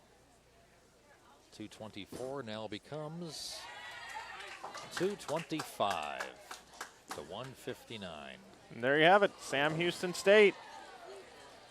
Here on the Bearcat Sports Network, you saw it here. I guess I can say we win. We win. Cats win. Cats win. That's right. Cats win. Holy cow. Congratulations again to Sam Houston State, the Bearcats. Track Cat Clash, 6th annual is in the books. I want to thank Track Bowling, Logo Infusion, and Turbo Grips for their continued support of the Sam Houston State Bearcats. And I would like to thank Darian Graham, Jason Barfield, Brad Hagan, the rest of the folks at Sam Houston State for letting me be a part of this. And also want to thank Mark London for his work here in the booth, spending some time with us as well. Mark, it's been a pleasure. Always fun to be here. Always fun to be here. Thanks to everyone for not kicking me off the air again. And with that, we will go ahead and step away now. That's going to conclude today's bowling. We will stay on the air for today's awards and all-tournament team announcements. So thank you so much for being part of this. We will stay on the air for the awards presentation. And this is Mike Flanagan signing off. Thanks for letting me be a part of this, and we will see you next time on the Bearcat Sports Network.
Okay, that concludes the competition for this tournament. We will have the presentation of the all tournament team and first, second, and third place. Award ceremony down by lanes 5 and 6 in just a few minutes.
2-lane bag with a stem machine in it, please bring it to the control counter.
All right, ladies and gentlemen, now the awards presentation. Nicole, if you can go out and present the awards, please. Mr. Ellis Jr. Oh, and Mr. Ellis will also be presenting the awards. That's great. Thank you. All right, now first, the all-tournament team with the 215.8 average from Vanderbilt University, Maria Villanova.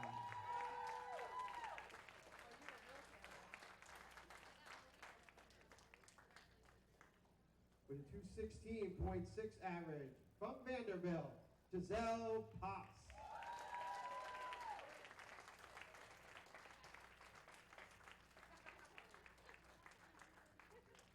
With a 217.2 average from Stephen F. Austin, Stephanie Schwartz.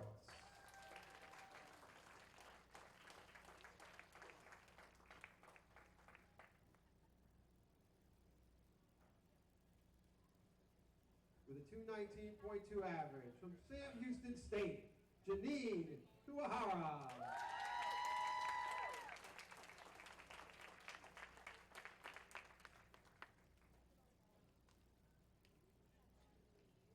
And your tournament MVP with a 223 average from Vanderbilt, Kristen Wow.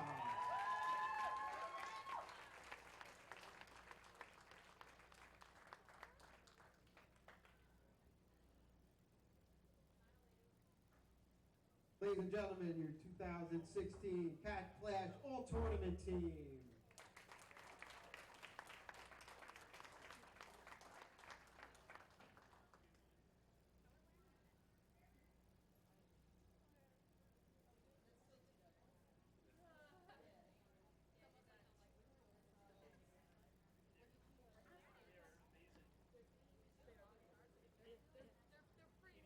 Now for the team awards, finishing in third place, Arkansas State University. I do the crazy shirt and the color thing. Oh my gosh, I'm so sorry. Yeah, I was looking.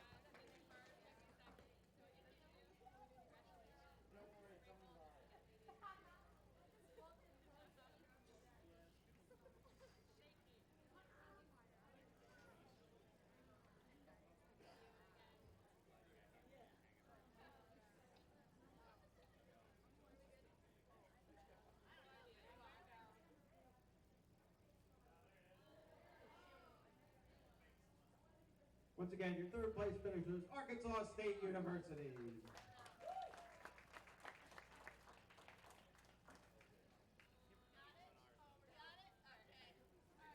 Your runner-up for the 2016 Klash, the University of Nebraska.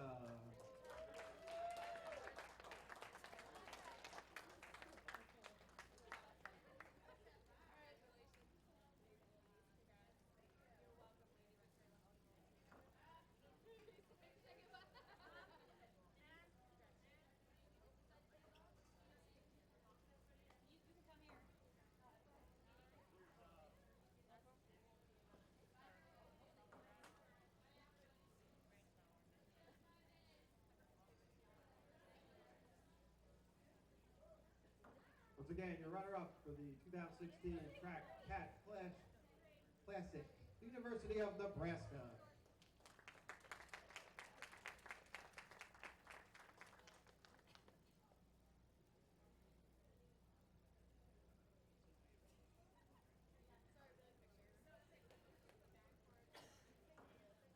Your 2016 Track Cat Klash champions, Sam Houston State University.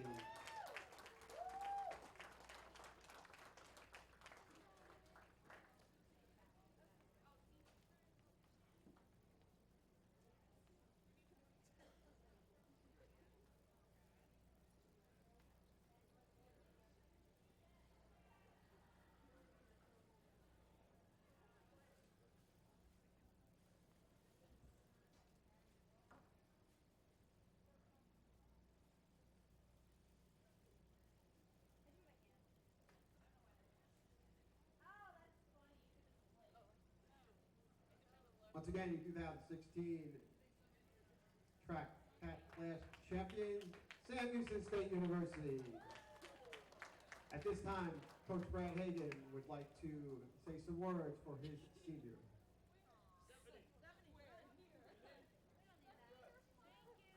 Sorry, Stephanie is going to say some words.